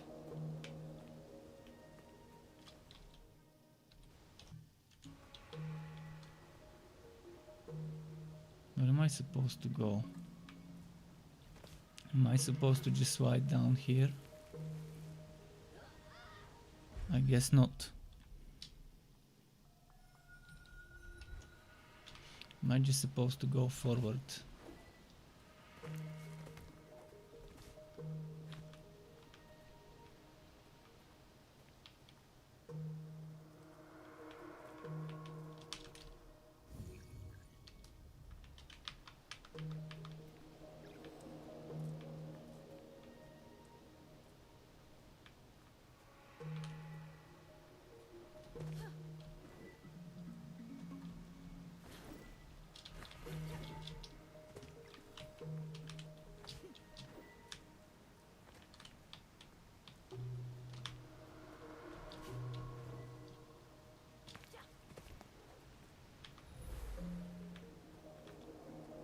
Oh, look at that. This is gonna be annoying.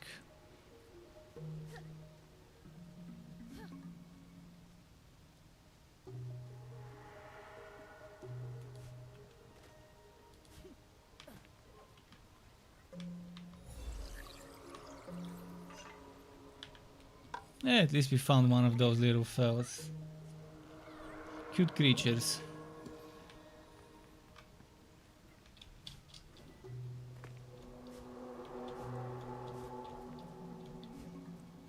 Oh, we climbed all the way up here. Is that where I came from, or is that a new place? Oh yeah, it's where I came from.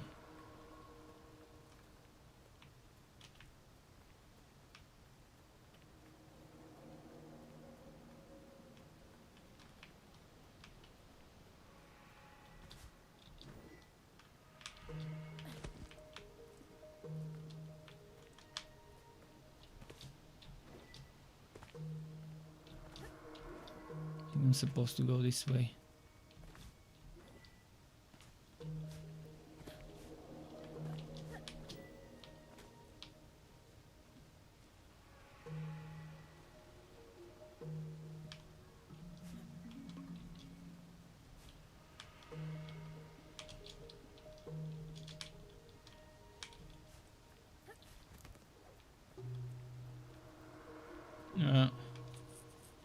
Okay, this way.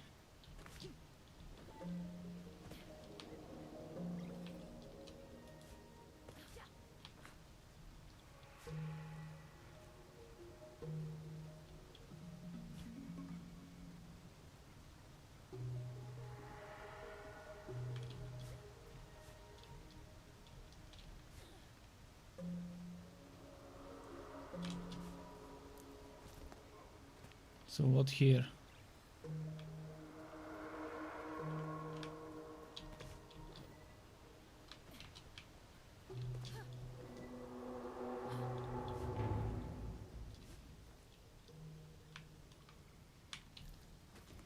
Tom says, I confirm that this game is not so fun to watch, not RPG action. Yes, exactly, and not just to watch. For me it's not that fun to play. But I've started it, I'm gonna keep streaming until I'm done for tonight. I just don't like this whole Indiana Jones, Tomb Raider movement, exploration and stuff like that. I'm not a fan of the Tomb Raider games, the Indiana Jones, Prince of Persia. I did like Prince of Persia back when I was a kid. See, even Darksiders, which has a lot of this climbing and stuff, is more fun than this. Because Darksiders has a ton of combat. In this game, it's probably 70% this stuff and 30% combat.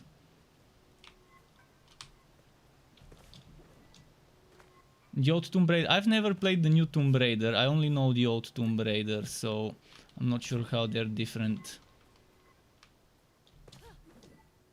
Isn't there a lot of that stuff in the new one? Or is there more combat and fighting in the new one? But yeah, I've played the old Tomb Raider on PC. I'm not sure if I've played it on a console. I might have played on PlayStation, but not my own in PlayStation cafes. We had something like a net cafe for PC, but with PlayStations, where you can hire a TV and with a PlayStation and just play for an hour or a few.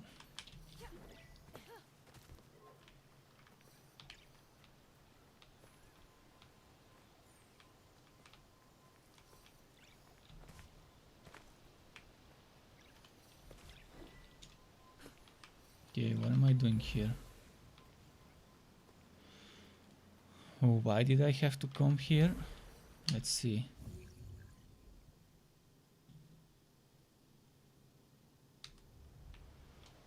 Wait, there is something here. It's showing me.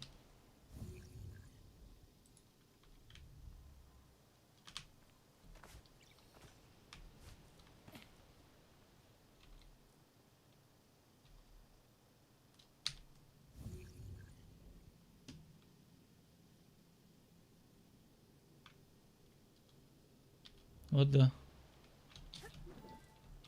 I'm not sure why it told me to check this.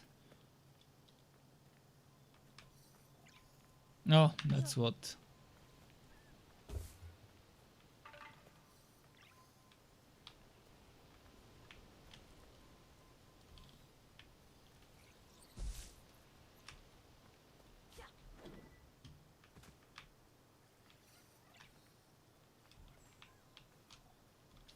Right over there.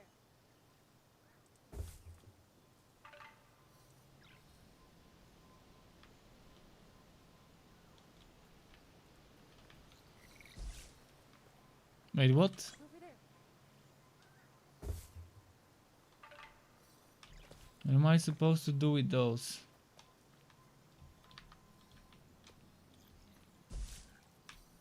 Wait, what?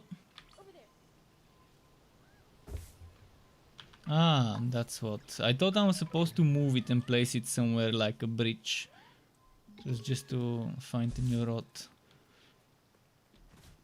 So yeah, I only decided to try this game because there were 2-3 people in my channel telling me to try it. And even though I knew it's not gonna be great and it's an overhyped game, that's not gonna be to my liking, I decided, alright, let's just give it a go. And the least I can do is just test it and see for myself.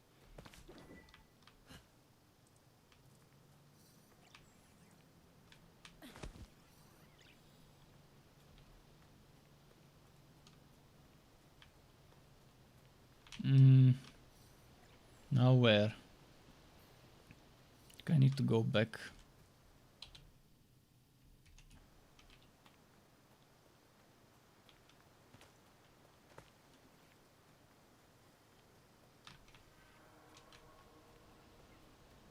There she is. The bridge is broken. Maybe the rock can help. I should try Ori games. If they also don't seem like my kind of games. If it's the ones I'm thinking about. The name Ori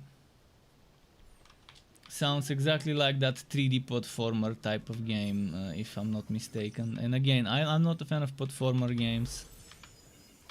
I'm a fan of fighting, action, regardless whether it's real-time or turn-based. I like combat. I don't play games for the story. I don't play games for the graphics. I don't play games to run around. I play games for the loot and for the combat. And ideally to test different builds that come from different skills and different items that one can use.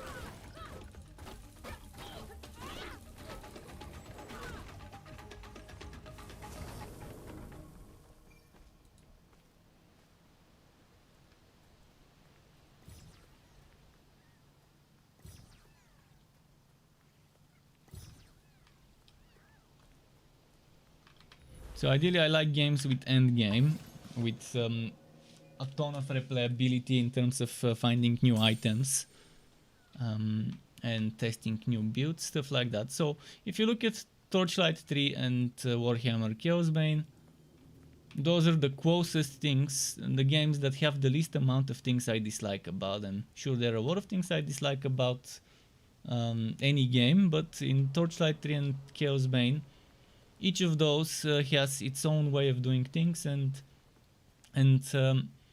even though there's things I don't like about either of the two games, each of them has things I like.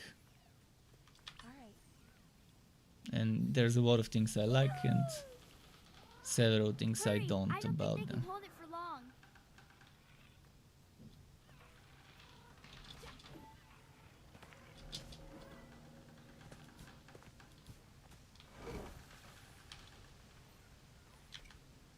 This pack is tiny. It looks like it could have belonged to one of the children.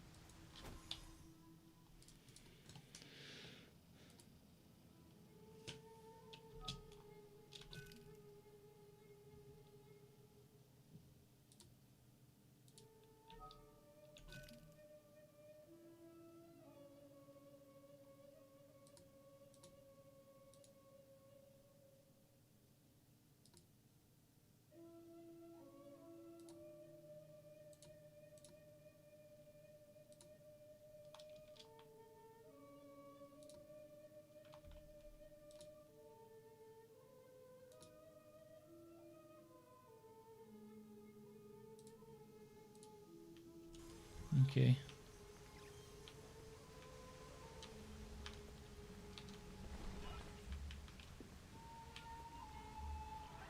That corruption is powerful. There must be a relic nearby. I need to find another way around.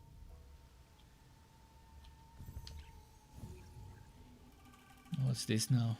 The forest has become too dangerous to roam.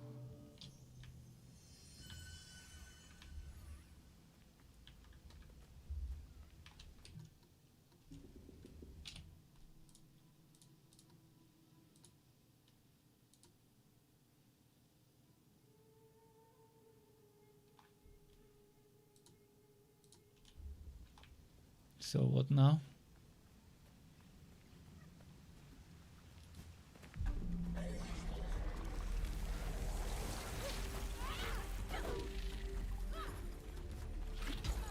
Hey.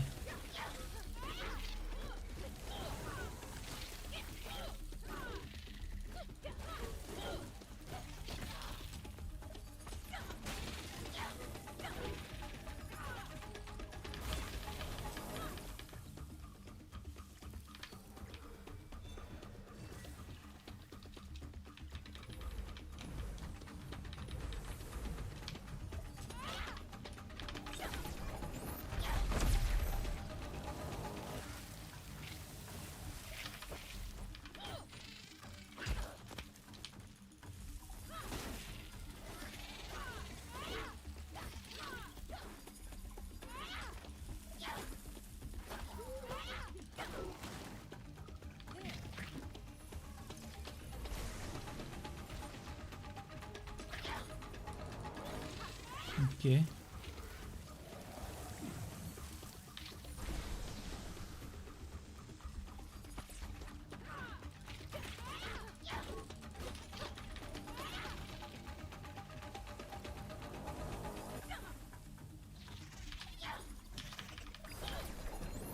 Boom.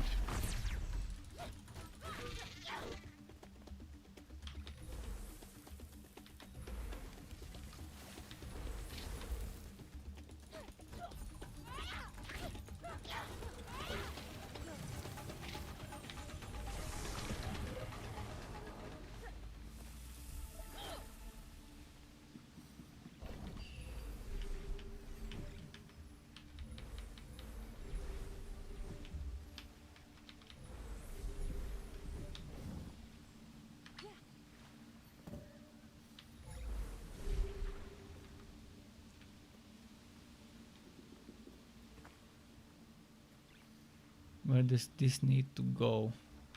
Needs to go somewhere.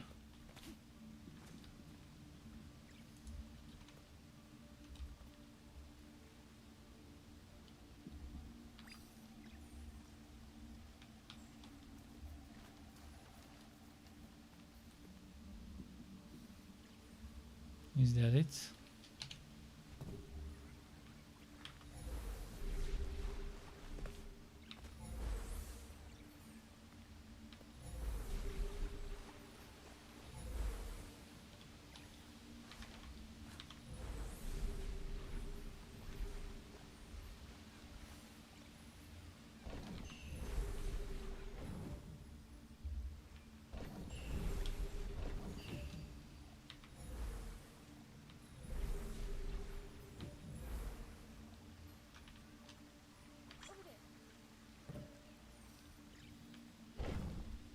I think it needs to resonate, so let's put it somewhere there. I think that's gonna resonate.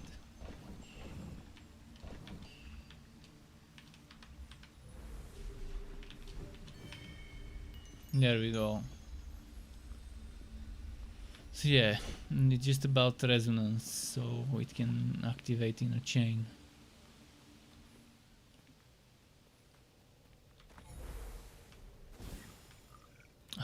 More of those.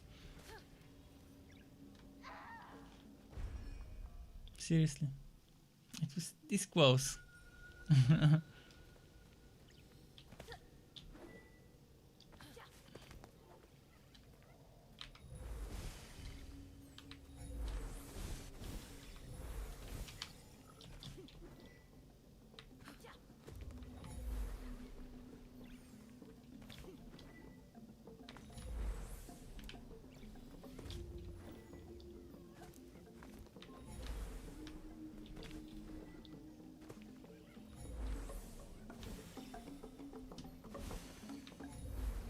Okay.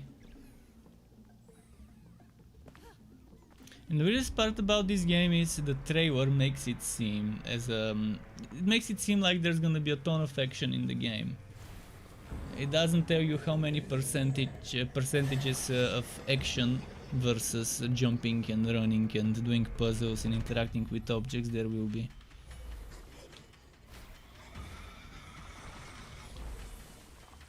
And I understand, I mean, they want to sell copies, they want to make people buy the game by seeing the combat, the action.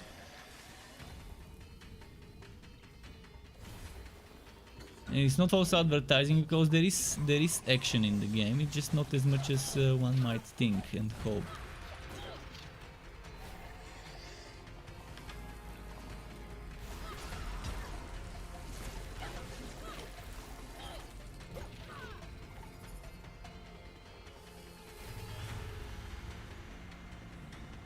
Where is he?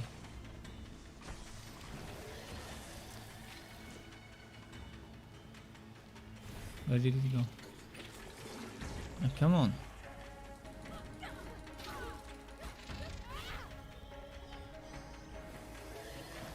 No.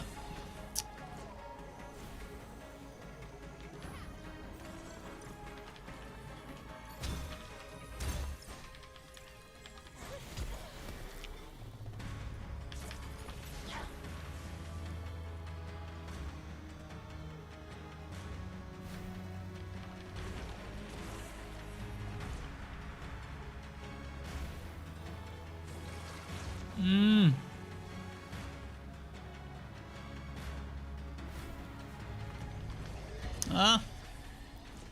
It's not letting me attack it.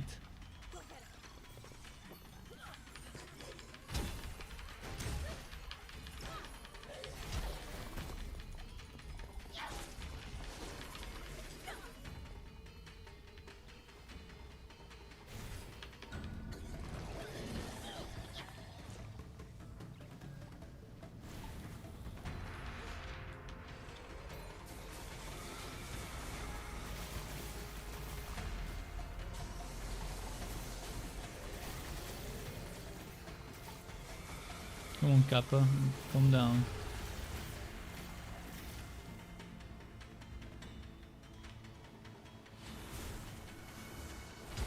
Oh.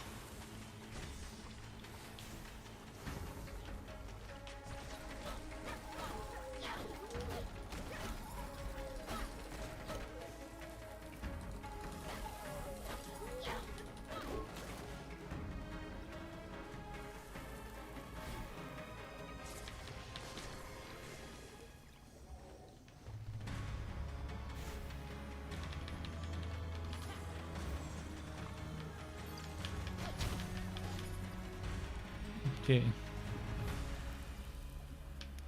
We've got this. We've got this.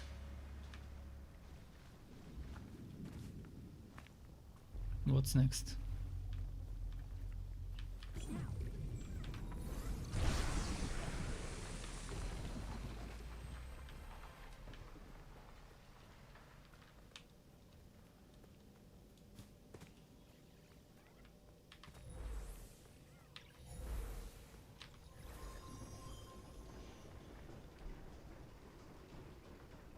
Come on, Kenna.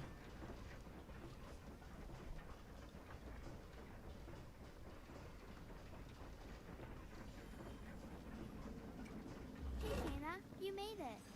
I think we found Mr. Russo. Come on, this way.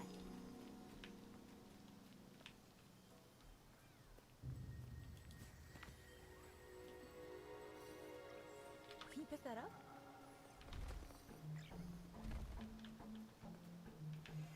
Now what?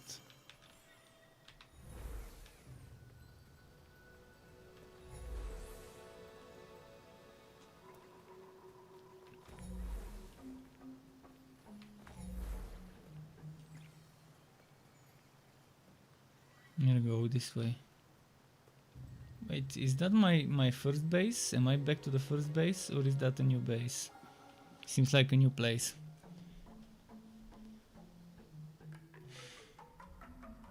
Hey, Mr. Russo! We've been looking for you!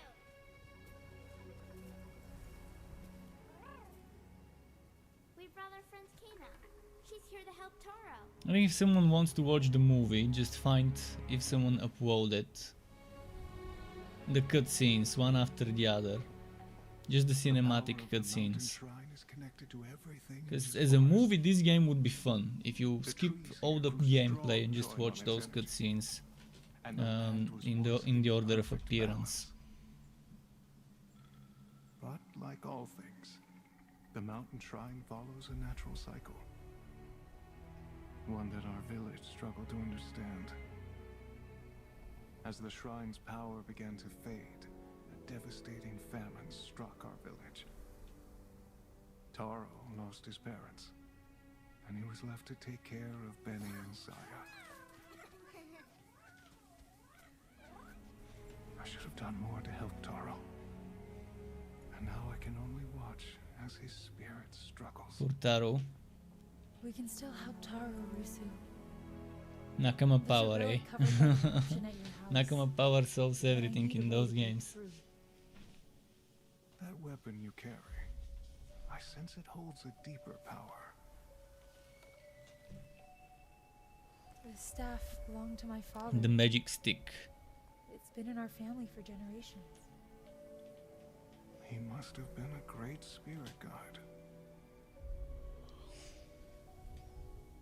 I may be powerless against the corruption, but I can teach you a new way to fight it back.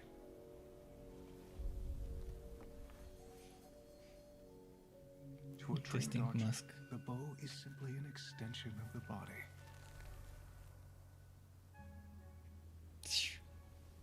A spirit guide's staff is no different.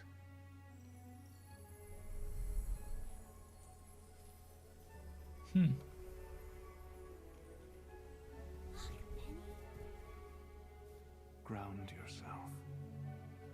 Feel the energy of the mountain. Draw on its power.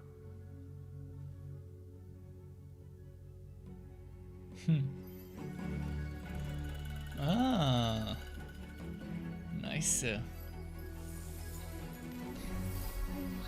So we can use our stuff as a bow. Spirit arrow bow. Pew pew pew.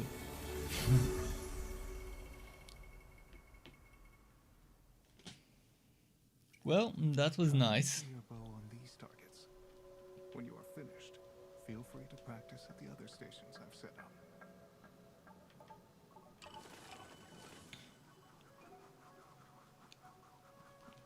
Left shift to aim.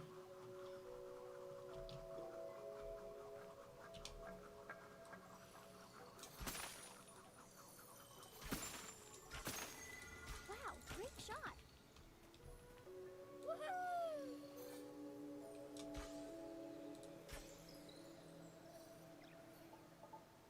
I think it revolts one after the other. It doesn't revolt the whole magazine.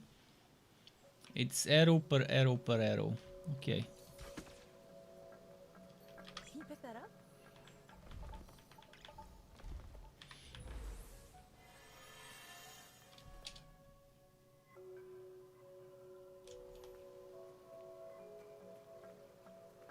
Wow, look at that. Gotta admit, the world is amazing.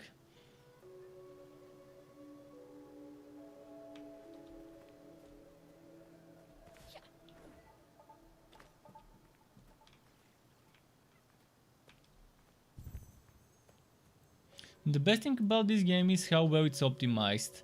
1060 6GB Nvidia GPU, 6 years old, running on Ultra. The only thing I've lowered is motion blur because I don't like it.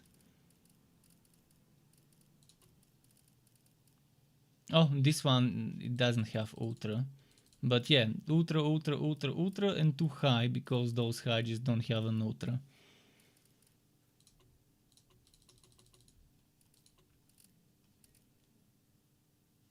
Visible rot, that's the auto detected settings. That's the only thing I removed, the motion blur, because it makes me sick in games. And it's running smoothly. So that's a great achievement, I guess. Because normally with new games, although this one is not that new, but it's still like a month old or so, I always fear now when games are beautiful like this one that they're not gonna be well optimized for my old machine. You'll need to move quickly, follow the path, and hit all 6 targets before. Ready, go.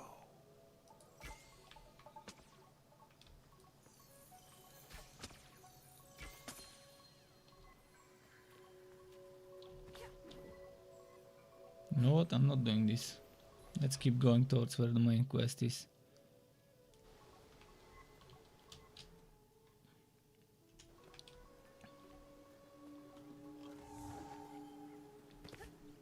Ah! I thought I was gonna take a shortcut. Yeah, not a shortcut to the afterlife though.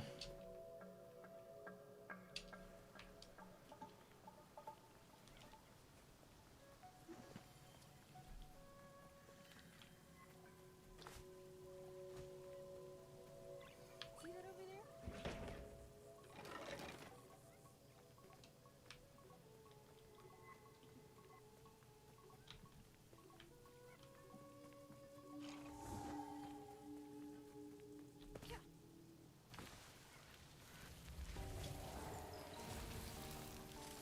Ah, there's slow-mo while you're shooting the arrows.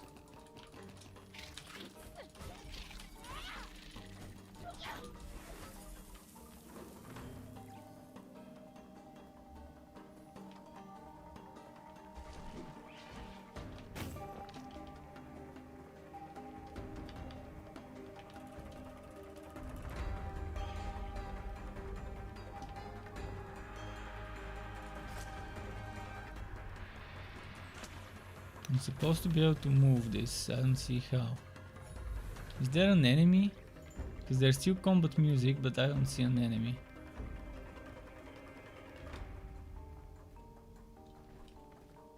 Ah, I see. Ah!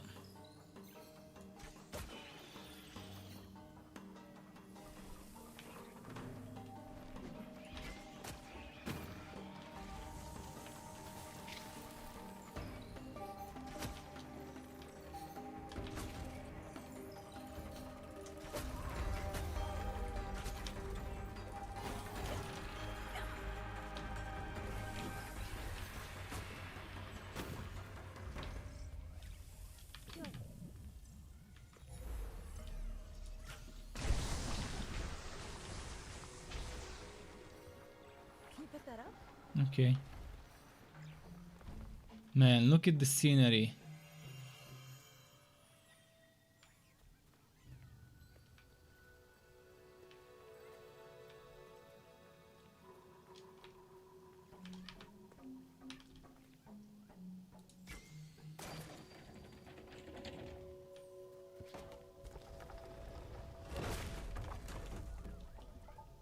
Cool.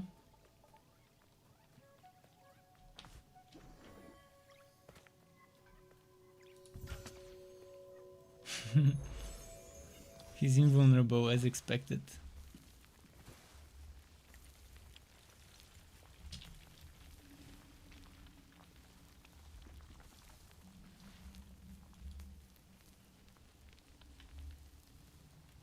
Don't do this at home.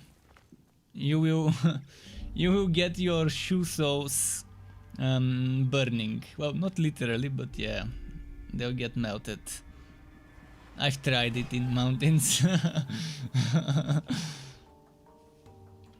Mudsliding or whatever it's called with your shoes. Although it doesn't work with all types of shoes. If you take mountain shoes, it's gonna be hard to do that.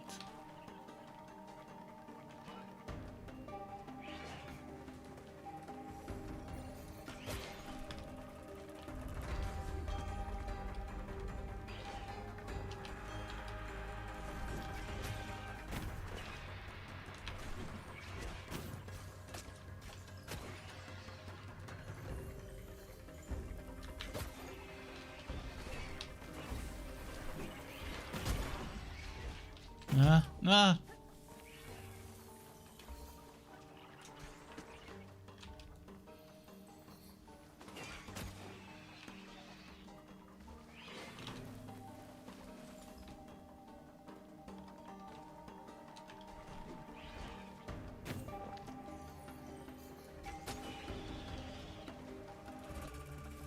Okay. Oh, a trend. Trentomaton.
Come on.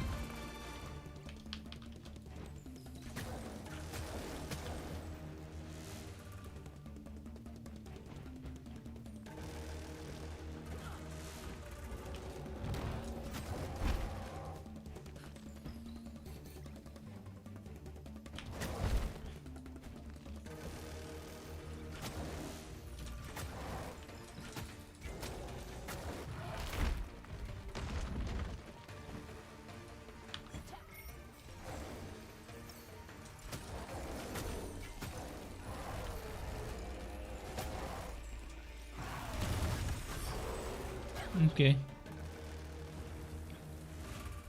Cool.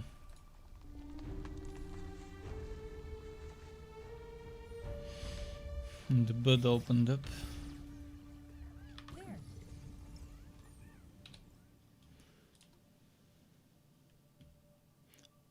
I can upgrade my bow. Press F while drawing your bow to briefly slow time.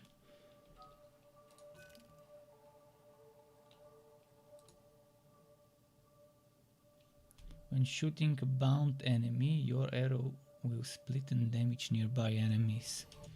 This sounds great.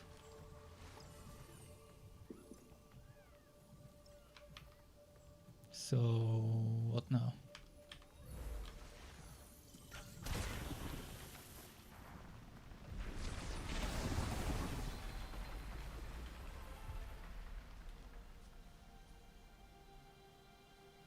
Is this a checkpoint spot? New base maybe?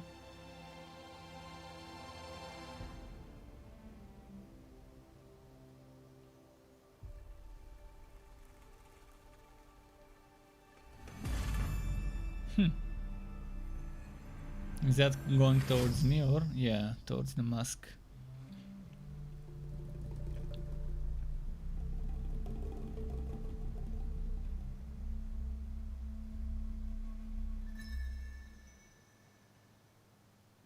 I made that knife for Taro when he was a boy.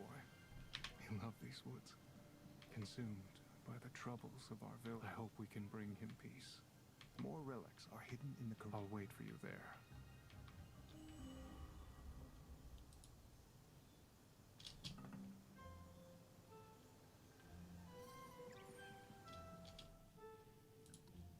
What about the knife? Oh, look, we unlocked this one.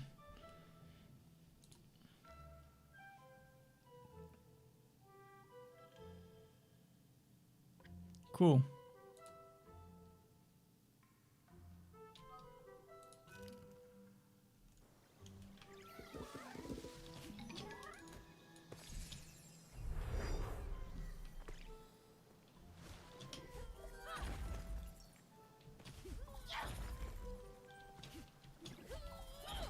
Cool.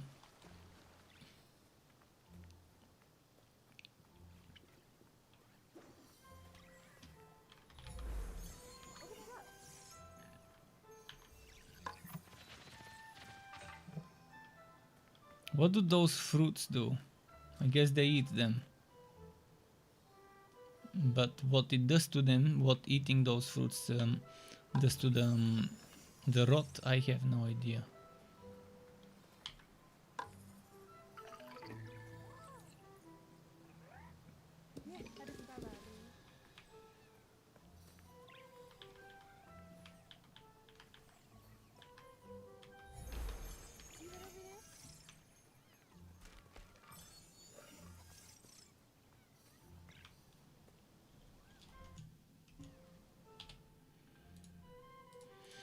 Okay, I got a bunch of cosmetic shop points, but I don't feel like buying cosmetic stuff. I don't care about it.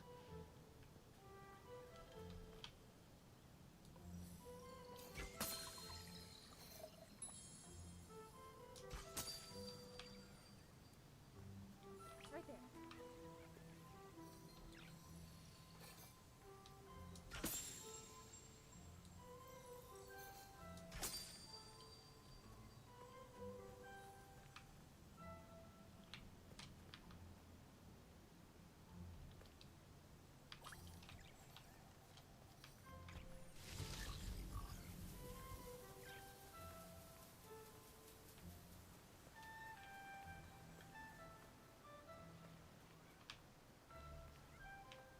Where do I need to clear out? Right there.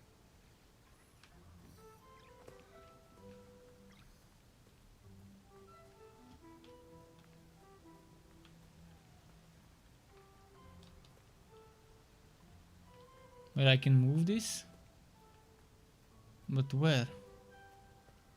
Where would I need to move this?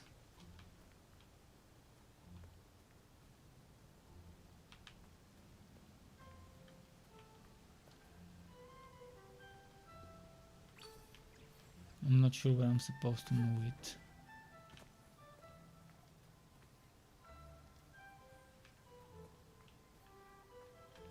What's the map? Saying meet Rusu in the Forgotten Forest. I'm not gonna try and figure out what I'm supposed to do with those.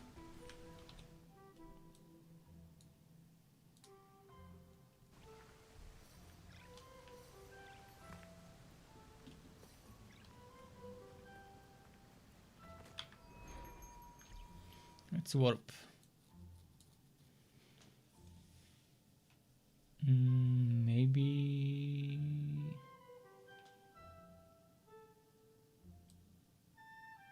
Maybe this one would be the closest.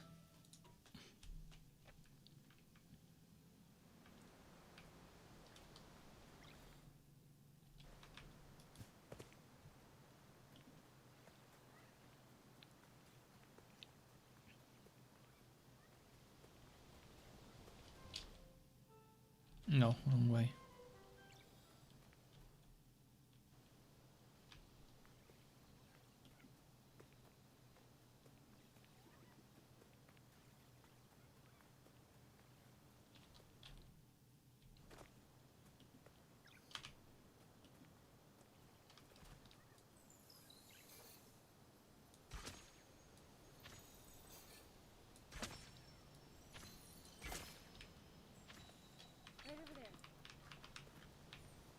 Okay. All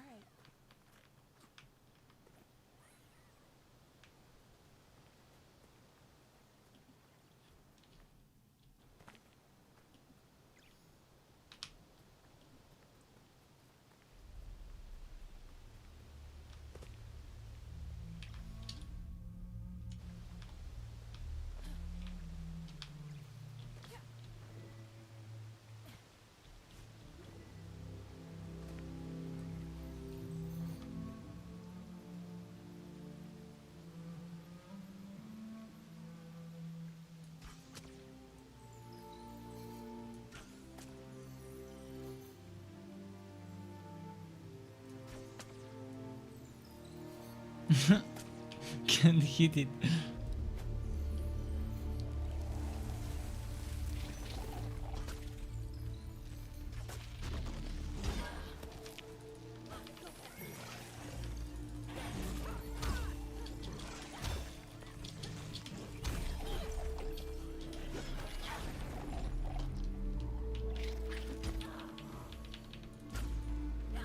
Let me check the combo moves. I wanna remember. No, I can't check it now.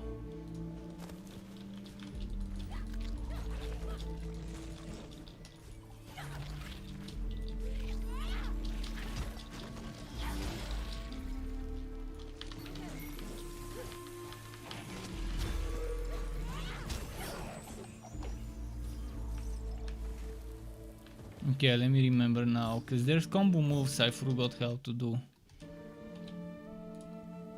This one is, well, okay, I know about this one. This one is press F while drawing your bow, okay.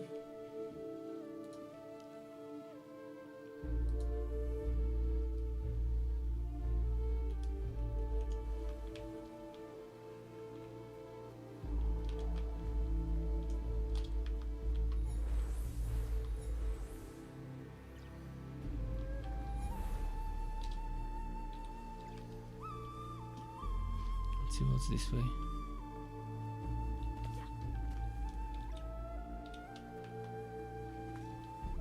Probably a cutscene.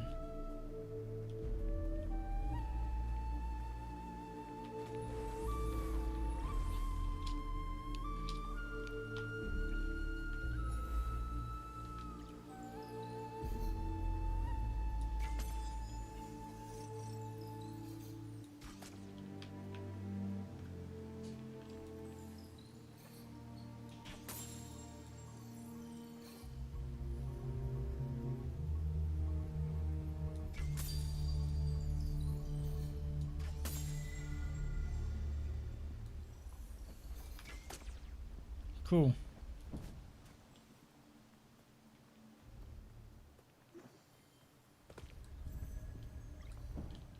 Oh, the old man. Or who is that? Looks like the old man. The true age of these shrines. The people who built them have long been forgotten, but their work still remains, watching over the forest like ancient guardians.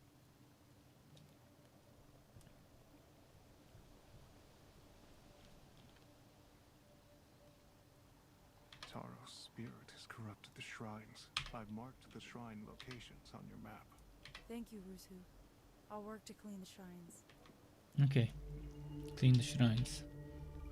4 of them.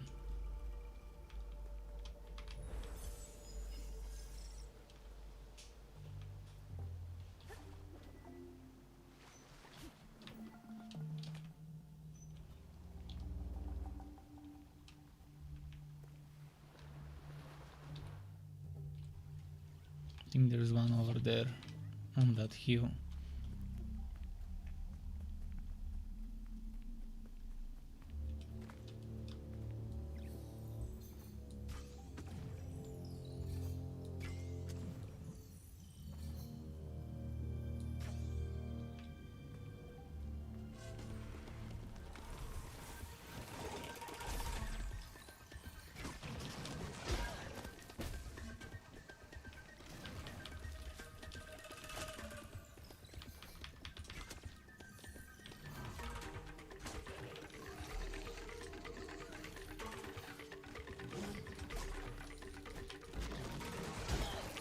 Yeah.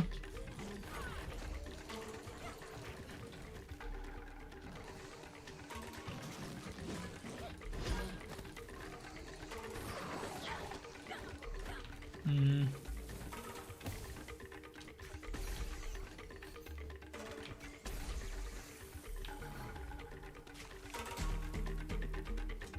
Ah.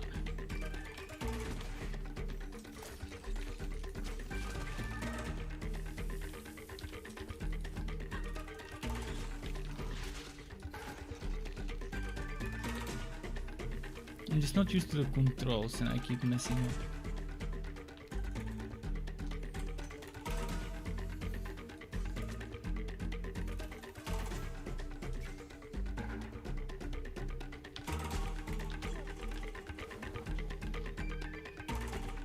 Let's see this way.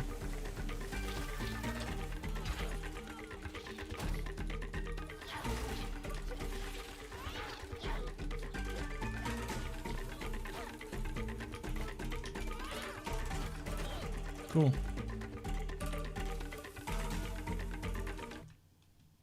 This music keeps getting louder and louder.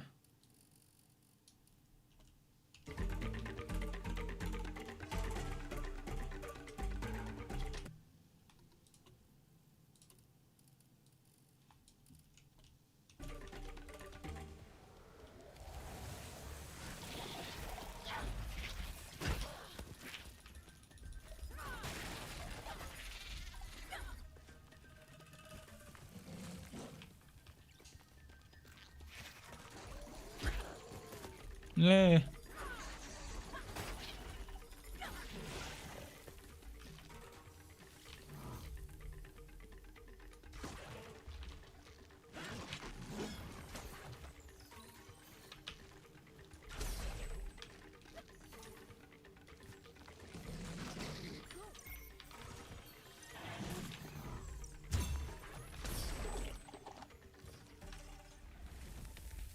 Cool.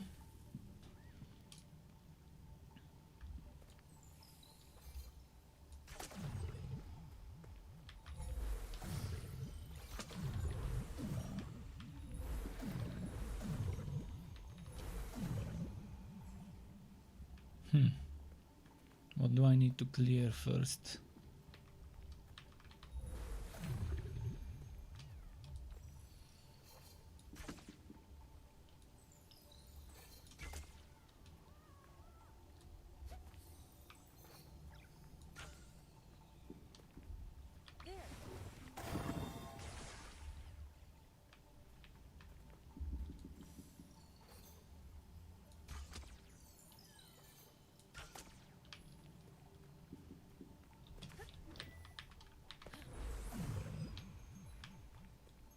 Why can't I?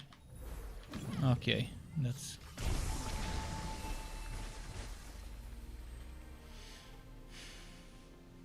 Oh, that cleared quite a bunch of rot. Oh, and the old dude's here. Do we have to talk to him? I don't think I need to talk to him, but let's check. Melting snow from the mountain.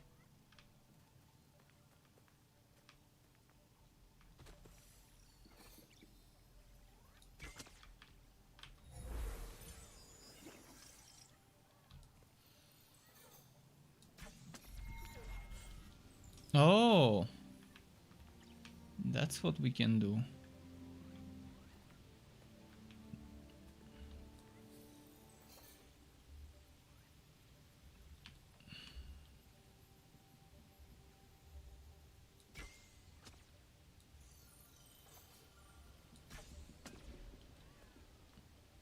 Let's jump down. Over there.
Let's see now.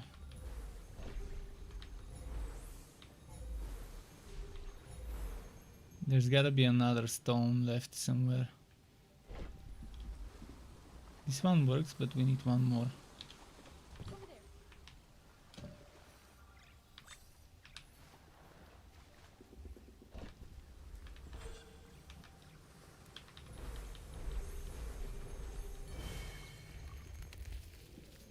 Okay.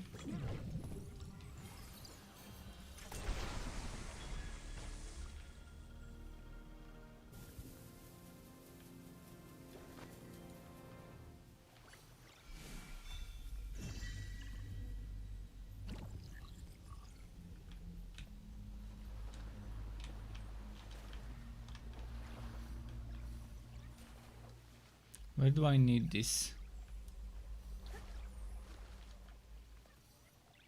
Do I even need this? I mean, if it's here, I must need it for something. Question is for what? I don't see any rot.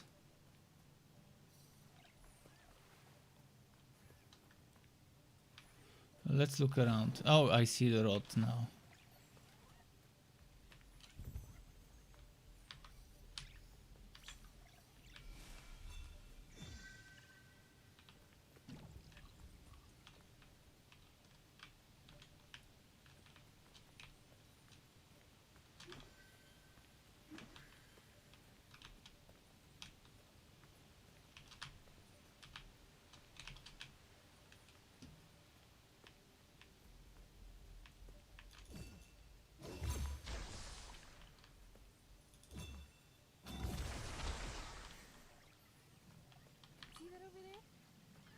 Cool.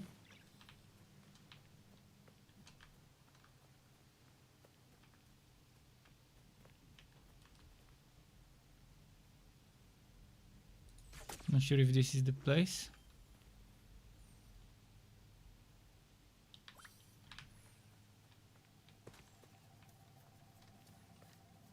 Probably not, but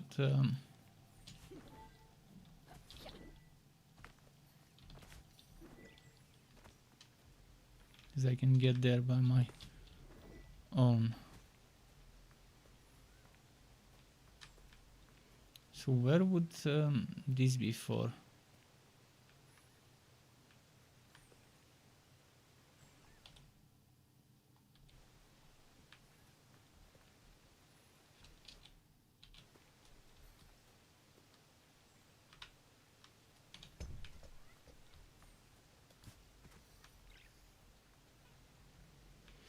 Let's keep going.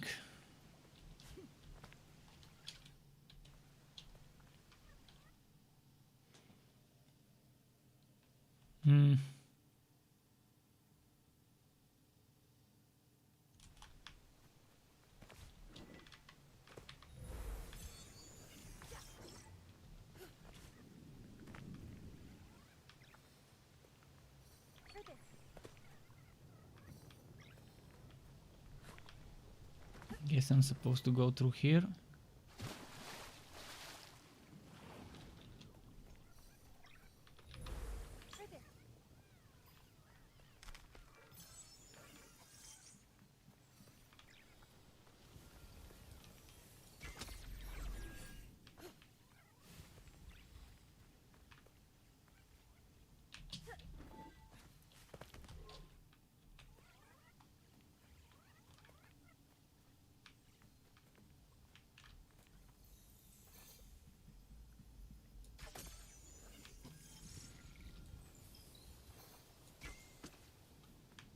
Eh?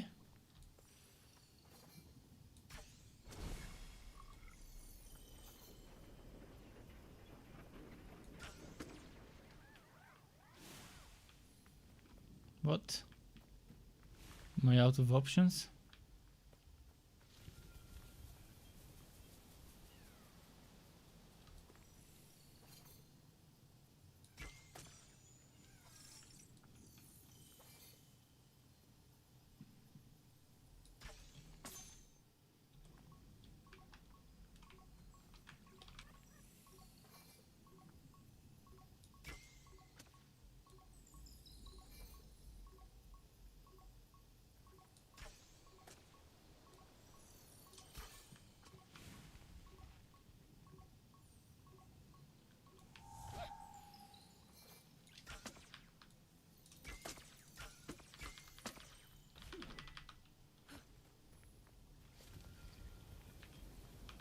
I'm not sure what to do here. But okay. Oh, I see what I'm supposed to do.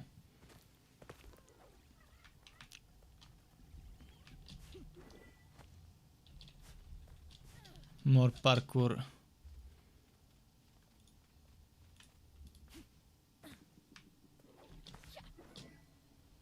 Ah.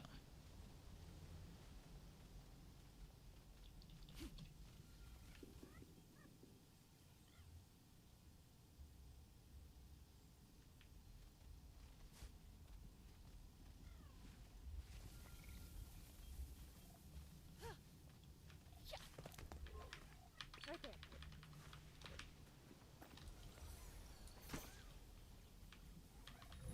There. Right there. Here we're supposed to teleport.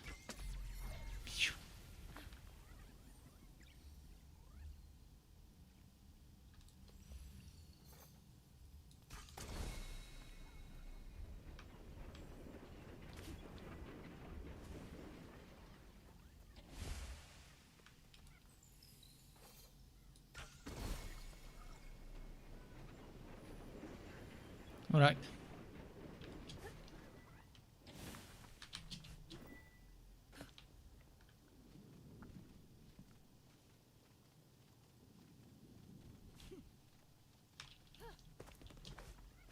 Man, so much climbing and jumping.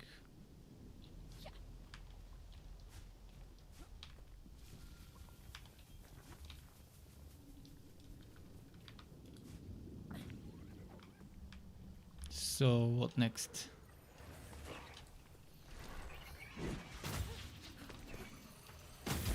Hey! This damage, didn't like how much it did. At least I liked how much I did.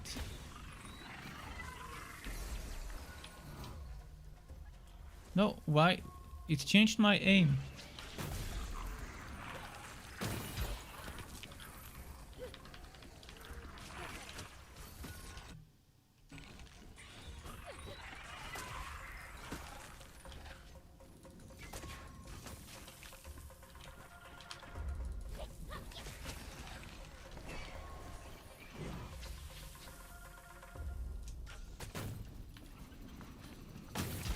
Yeah, that explosion. There we go.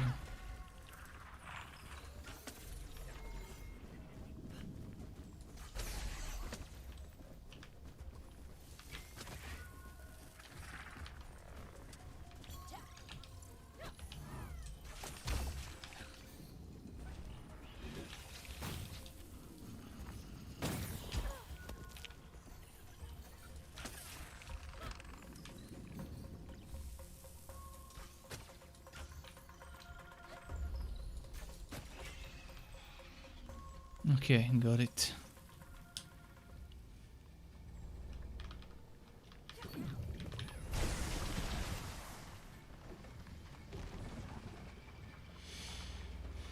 Cool.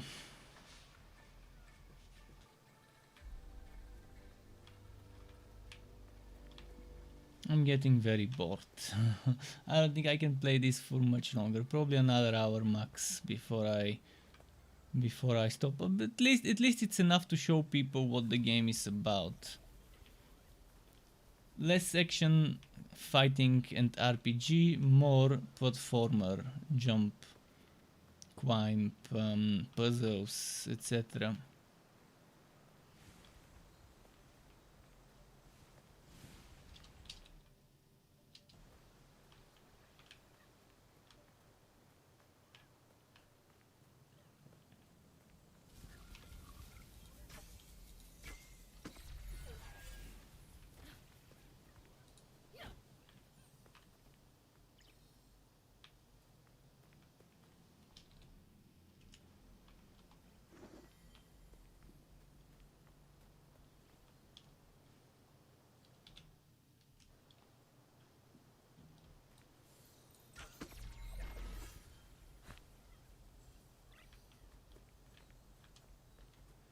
Is it down below?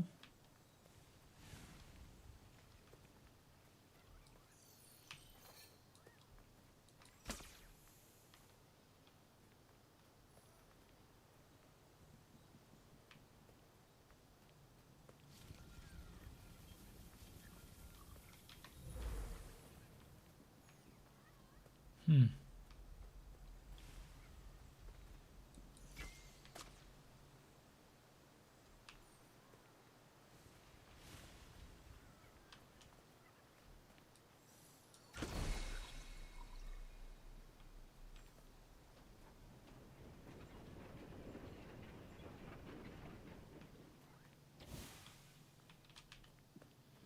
Let's see this one.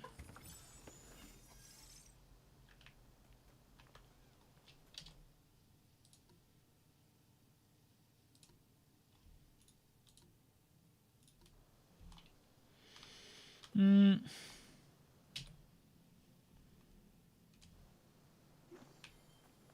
This way? A little bit to that side. Might be further down.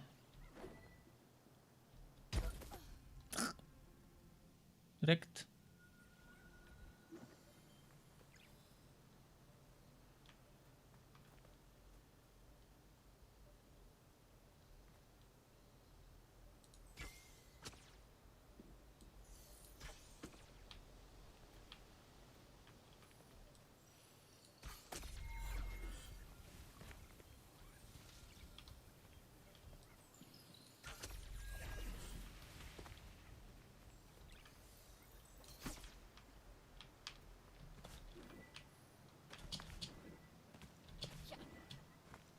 What the hell is this?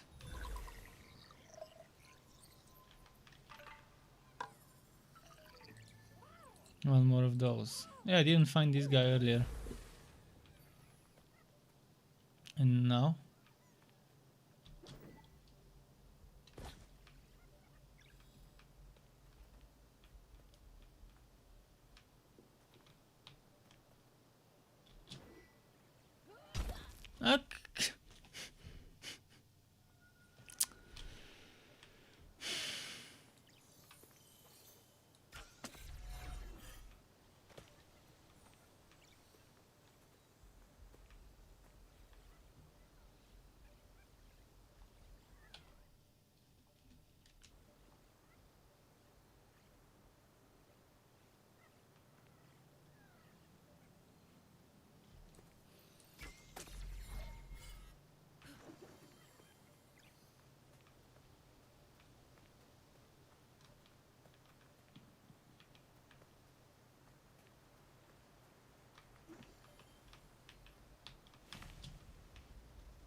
Okay, like that, like that.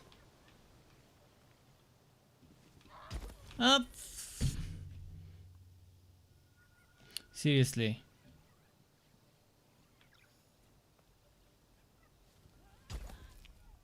Come on, how do I go back?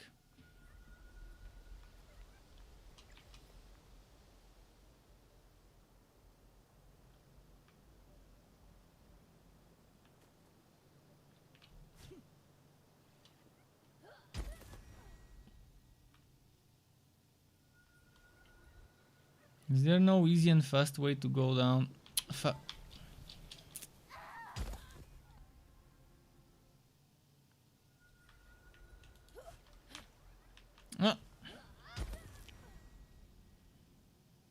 Come on. I can't grab the stupid edge.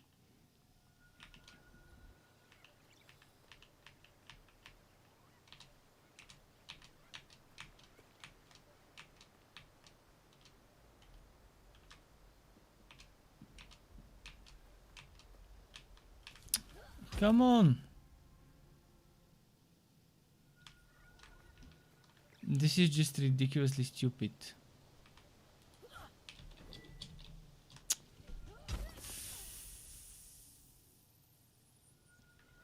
Why? And I can't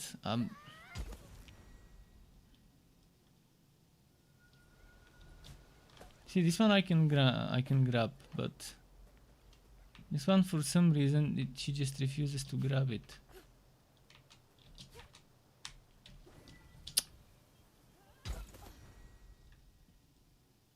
Why do you do this to me, stupid game?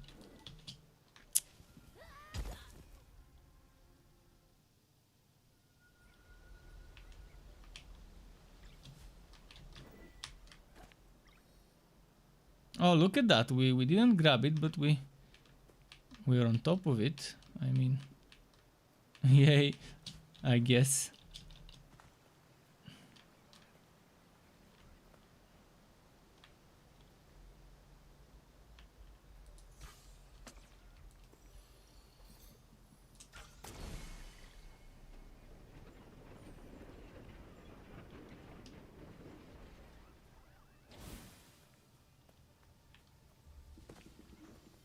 Internet just disconnected.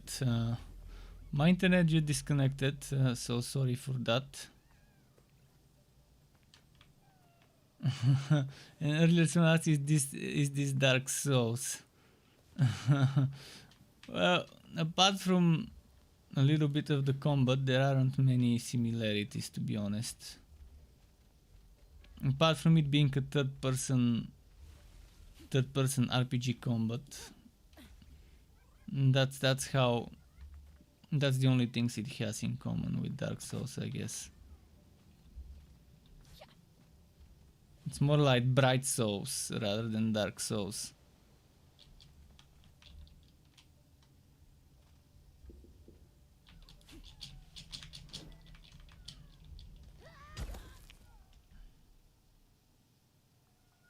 I'm trying to backtrace how I came to this place.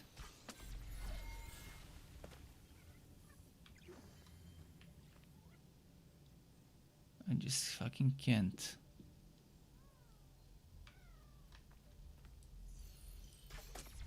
Why is it so difficult to trace back?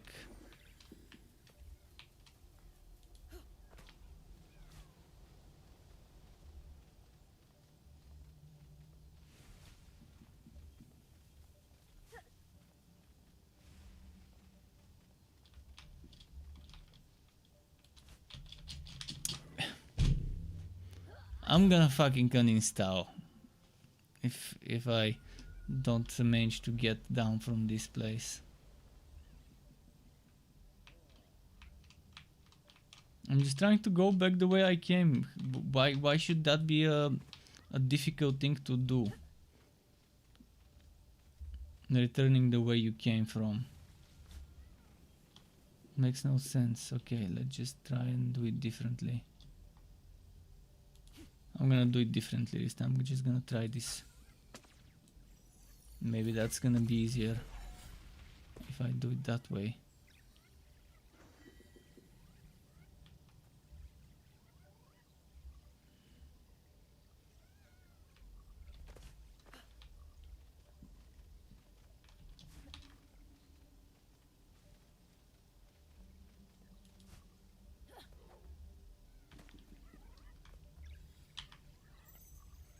What is this?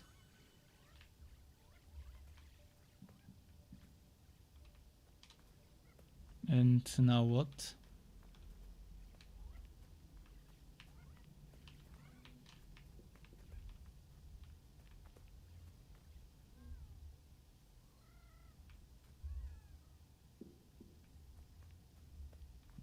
This is silly.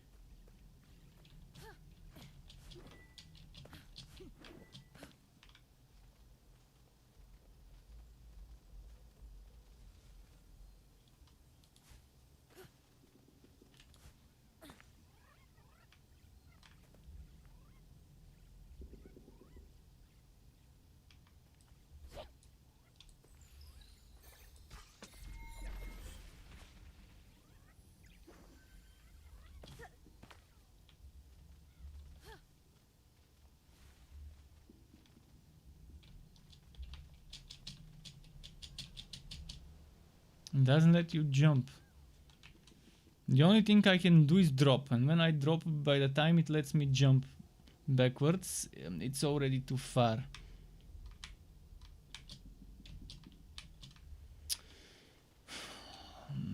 this game. It's sadistic, that's what it is.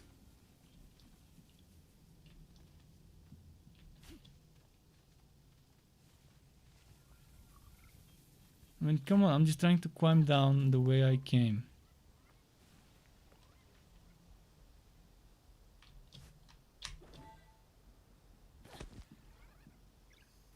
I guess this works.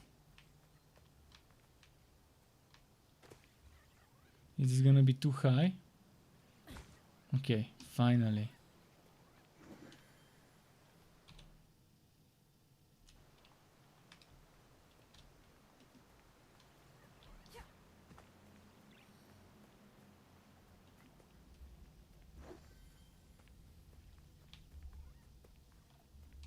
And this is where I need to be. Over there.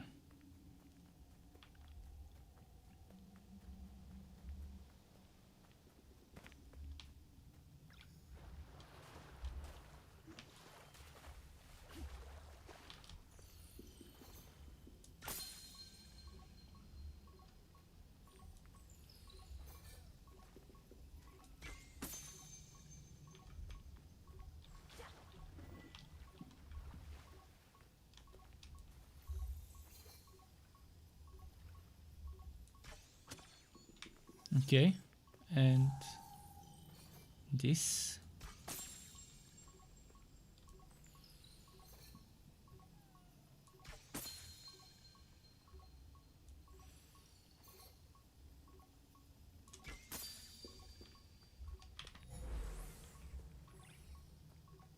I'm missing something.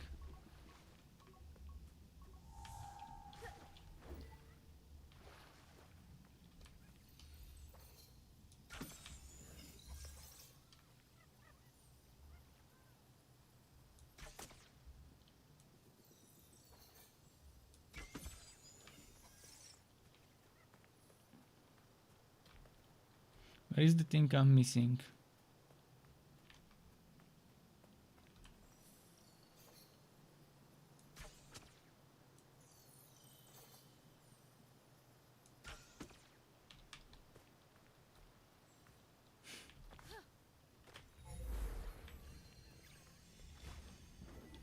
It's gotta be nearby somewhere.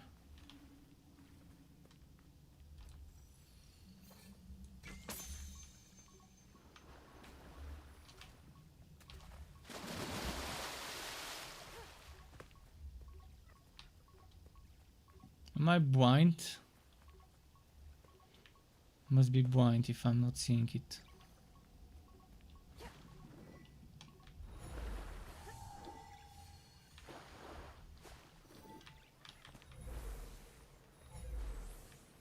There are several worn fishing baskets here. A simple design, but effective.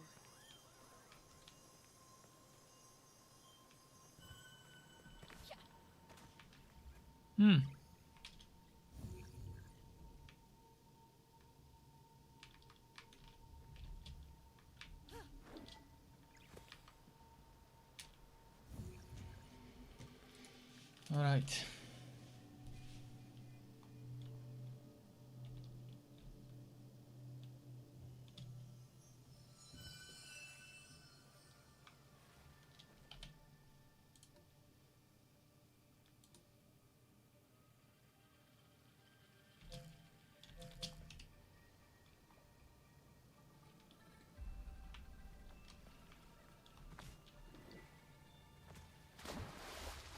By the way, what does this do?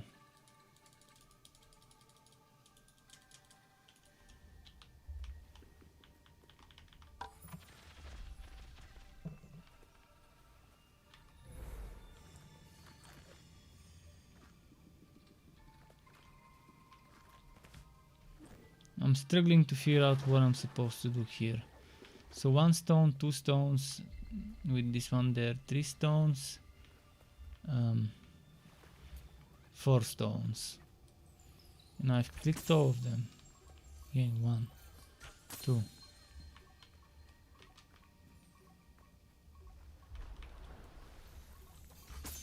Three, 4, Maybe one of those looked like it as if it was activated, but it wasn't. Because all of them looked activated to me. Either I'm blind or I don't know. It's a subtle change and hard to notice. Okay, I'm gonna keep shooting. 1, 2. Let's try a different order this time. 3.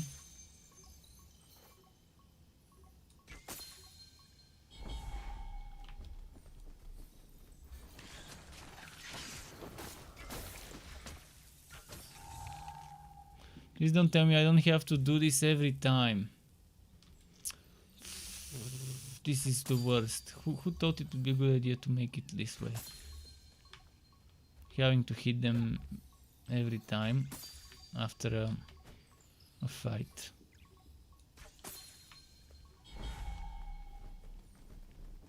Maybe there's a different combination. You need to do the right combination. I'm gonna pay more attention to the ones I'm hitting.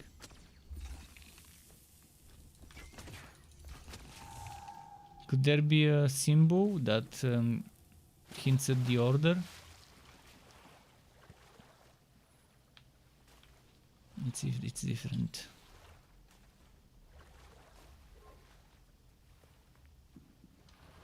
Seems like it's exactly the same symbol.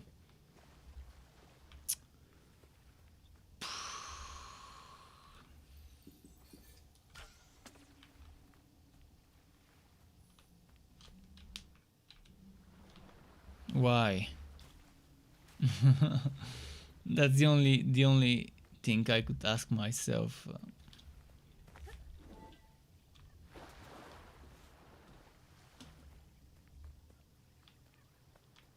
Who knows, maybe there's something I'm missing around here.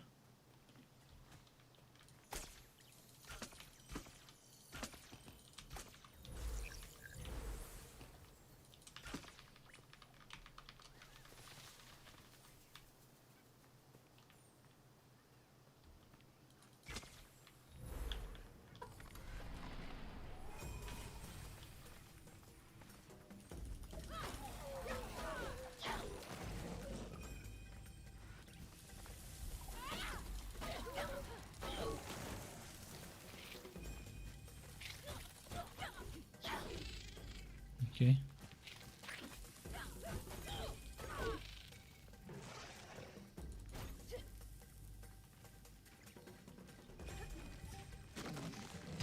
Ah.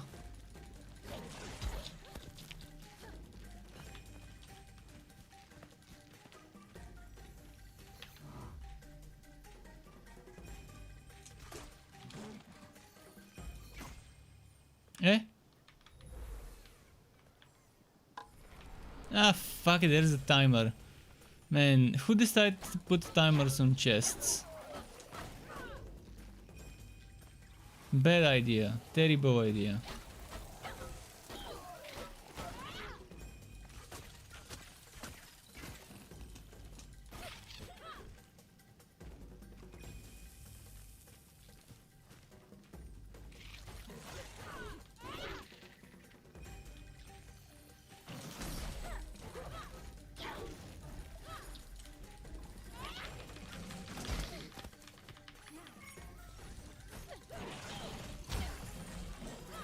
Tell me I got it.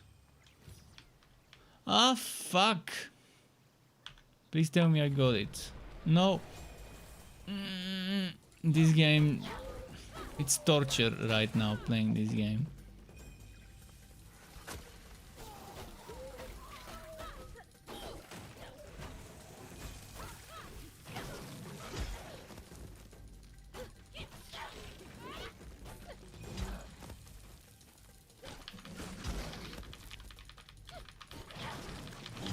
This is the fucking easiest difficulty the game can offer.